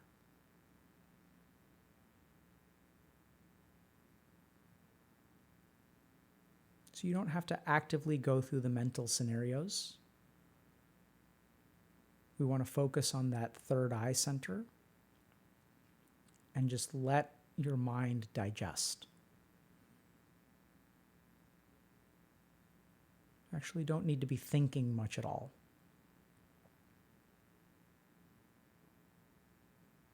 Notice the nature of these things. See your attachment. See the anger and resentment that you feel, which is born of entitlement, of what you deserve. And that the concept of deserving comes from the ego. And look for ego in the triumph as well. See how triumph is nothing but ego.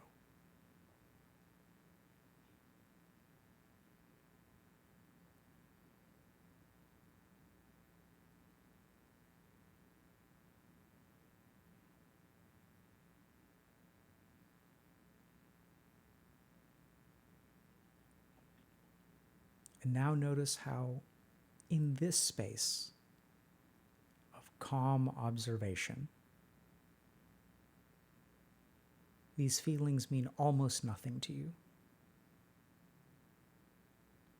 That as you center yourself in who you truly are, in this vastness of experience, in this observing self,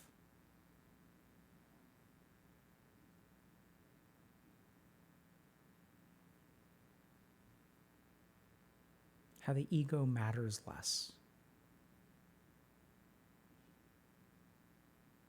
And let yourself let it go.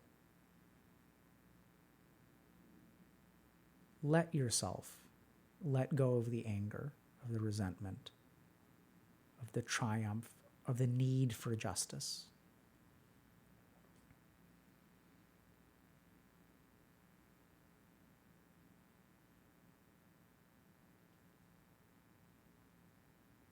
Realize that this whole process has already deprived you of peace. And that engaging in it further will only deprive you of more peace. So let it go.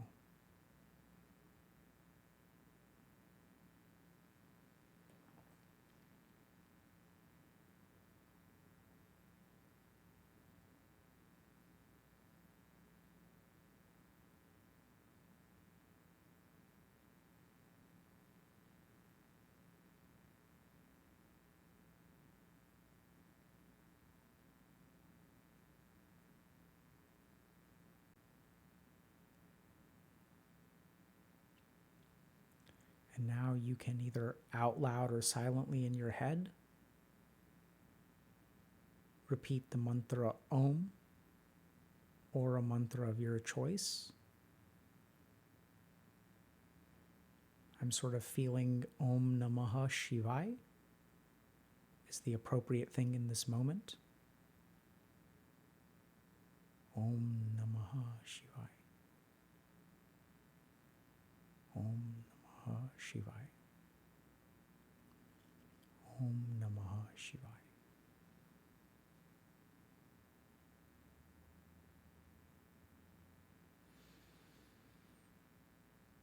And use the mantra to seal this meditation experience. All of the peace that you've felt, all of the learning that you have, all of the grounding that you've attained, use the mantra to seal it and plant it within you. And you've let go of it now. You need no justice. Your ego has been let go. And sit with the peace within you. And now with a deep breath in and out, start to return to the world. Once again, tap into the proprioceptive sense, the space, the feeling of your body in space. And as you return to your body, notice all the wiggling that you need to do. Maybe your legs have fallen asleep. Maybe you're feeling thirsty. Notice all the sensations which are returning to you now. As you breathe in and exhale, prepare yourself to fully come back. Put your palms together in front of you in Namaste position. Give gratitude to yourself and to the universe for allowing you to let go of this problem, to let go of your triumph and your anger, and to see that there are two sides of the same coin. And by chasing one, we give power to the other. That resentment fuels the triumph. And chasing the triumph fuels the resentment.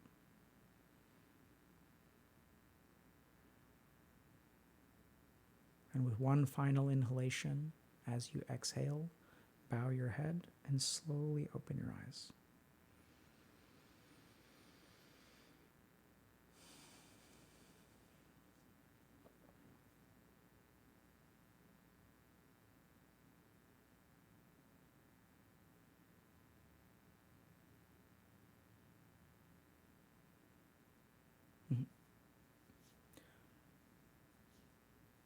So a couple of things.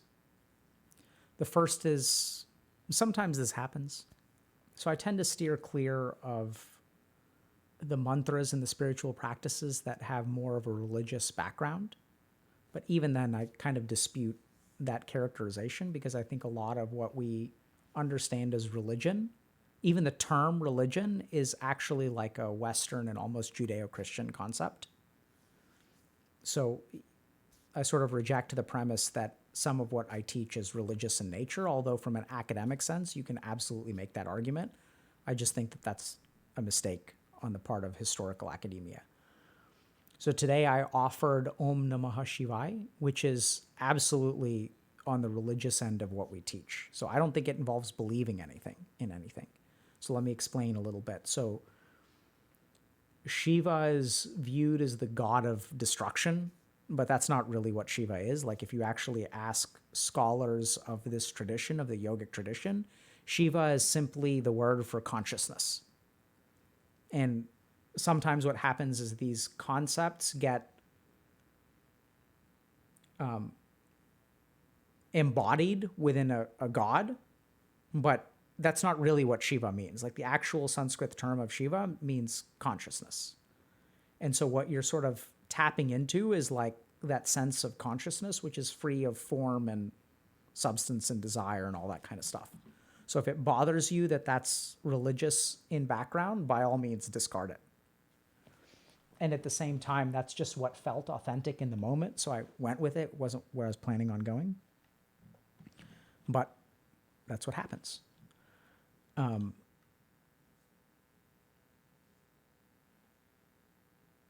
And so, as Chinese cabbage farmer is saying, Shiva represents a certain level of consciousness. Well said. And so what we're shooting for is that.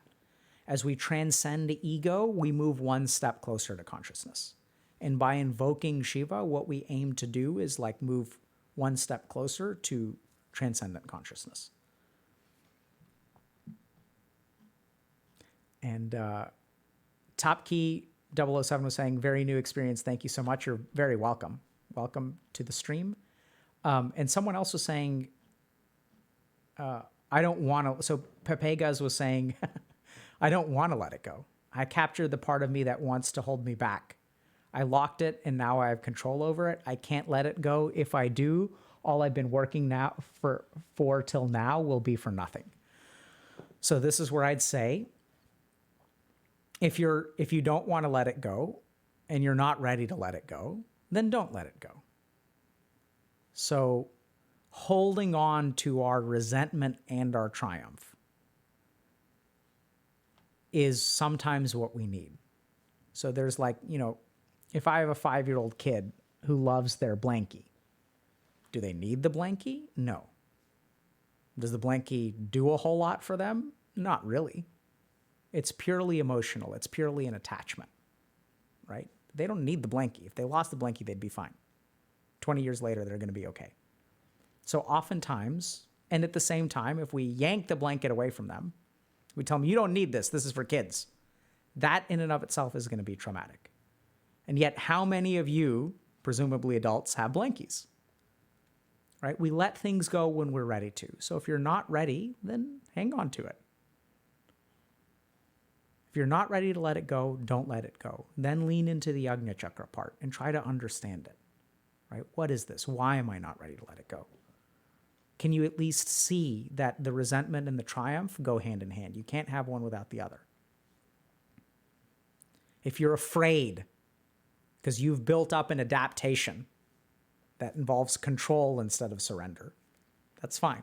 Run with it. And just be aware that at one point, the strategy that you've developed may not work so great anymore.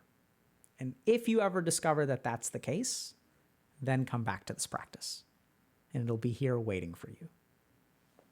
And you may discover that you never get there. You may discover that there is not right, that you should never get there. That's terrible. That the presumptions that I'm making are 100% wrong. And even if you get there, that's a wonderful place to be. As long as you're sure in it, that's fine. Who said I was the arbiter of truth? So if you're not ready to let it go, hang on to it. Just accept and notice that you're not ready to let it go.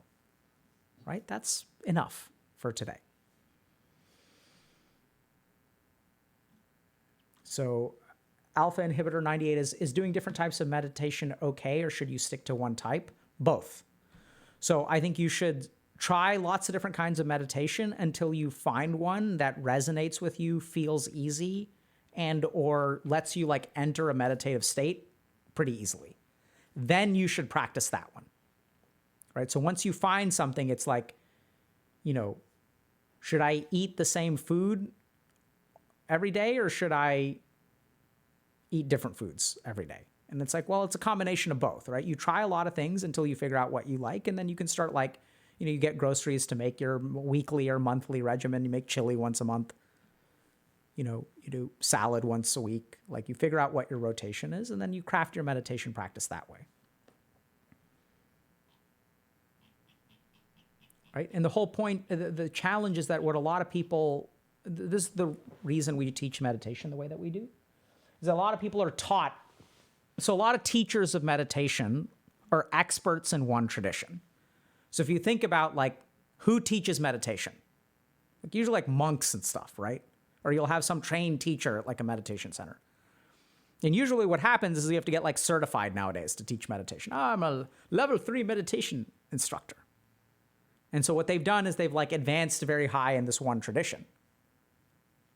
But if we look at it historically, there are thousands of traditions of meditation, if not more.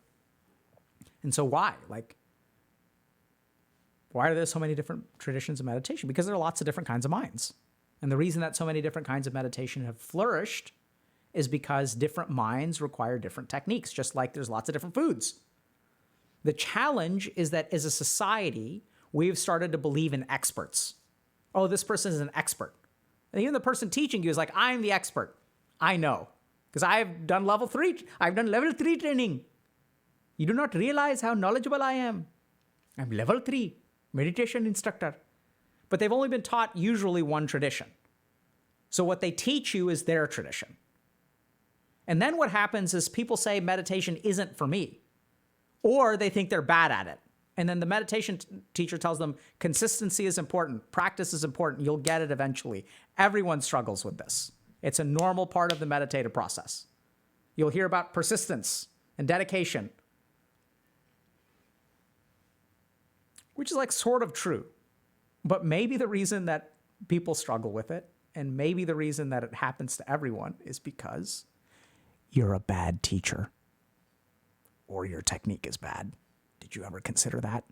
Did you ever consider that if your student is having a problem, if the student is struggling, that's a fault of the teacher, not a fault of the student? But this has been completely lost in meditation instruction. This is the way to meditate. You can go to wherever you want to. They'll teach you their technique.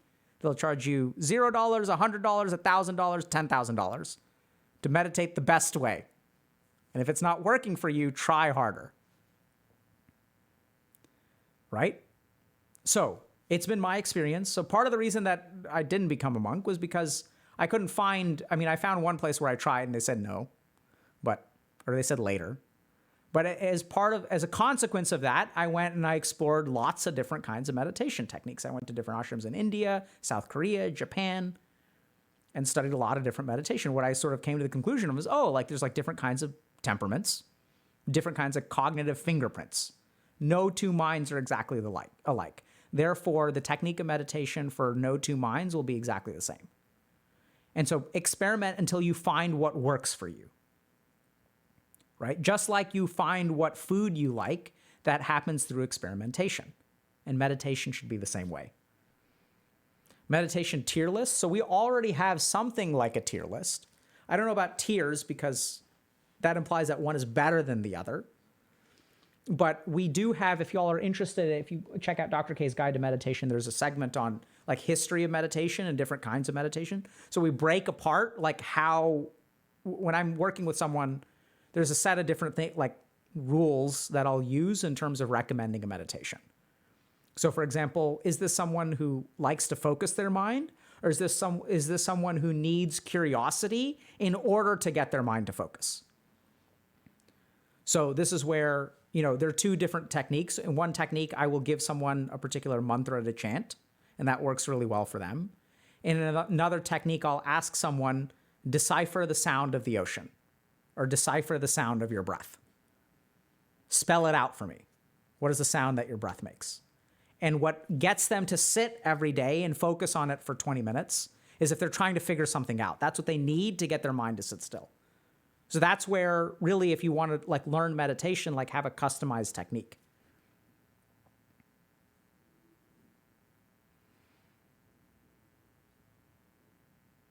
Yeah, so Platt Candid is saying the Kayasthira meditation was absolutely amazing, even just to experience once and not practice regularly. But I found it works great for me personally. Yeah, that's because, so that's where like, I love that technique. And it's one of the techniques that has truly taught me. And I think for those of you people that it worked for you, you understand now what meditation truly is. Because if you think about that technique, what you're doing is sit still and be aware. That's what the technique is. But it's so much more than that, right? That technique teaches you the nature of life and joy and relief and suffering. And for people who weren't there, like, you're not going to, like, sorry, right? But hopefully y'all will teach it somehow more consistently. But it's not for everyone. Not everyone has that experience. But for some people, it awakens them. Holy crap. This is what it means to be alive. And that's the goal of meditation. But it's not going to work for everyone, right? Different things work for different people. And that's okay. But I'm glad it worked for you. Is that the sit still one? Absolutely. And some people may be like, what? That didn't happen for me.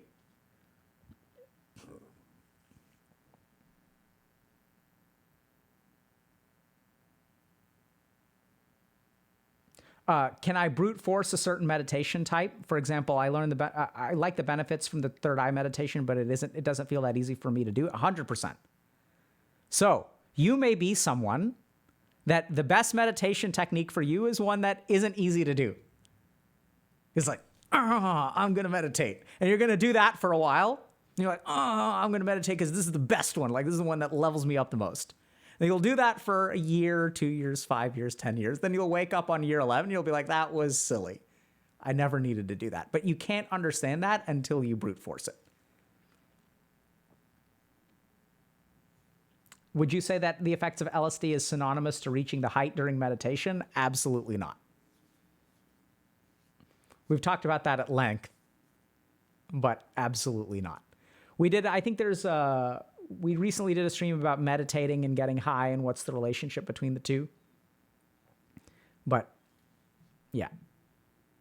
Okay, we got to go because we're 75 minutes over time. Can you give us another shunya meditation? I can, but advanced shunya practices, I'm not sure are appropriate to stream. Because shunya practices are a little bit more, I shouldn't say dangerous, but the percentage of people who will understand, appreciate, and be able to engage in a higher level shunya practice is quite small. It's not a practice. Advanced shunya practices are not for noobs.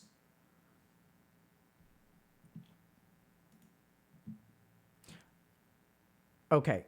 So Omak Table, first time chatter, is trying to be funny, is saying, can I get my ego back? That's your ego tricking you, because if there's a can I, that I is your ego. You never lost it in the first place. It just tricked you into thinking it was gone. Who are we rating, by the way? Is meditation dangerous? Generally speaking, no, but there have been adverse medical effects from meditation.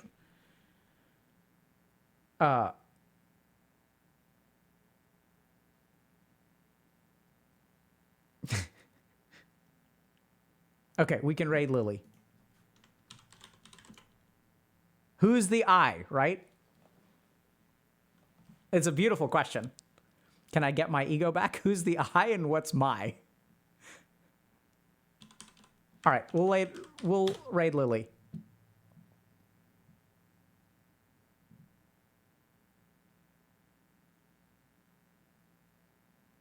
Okay, we'll see y'all in...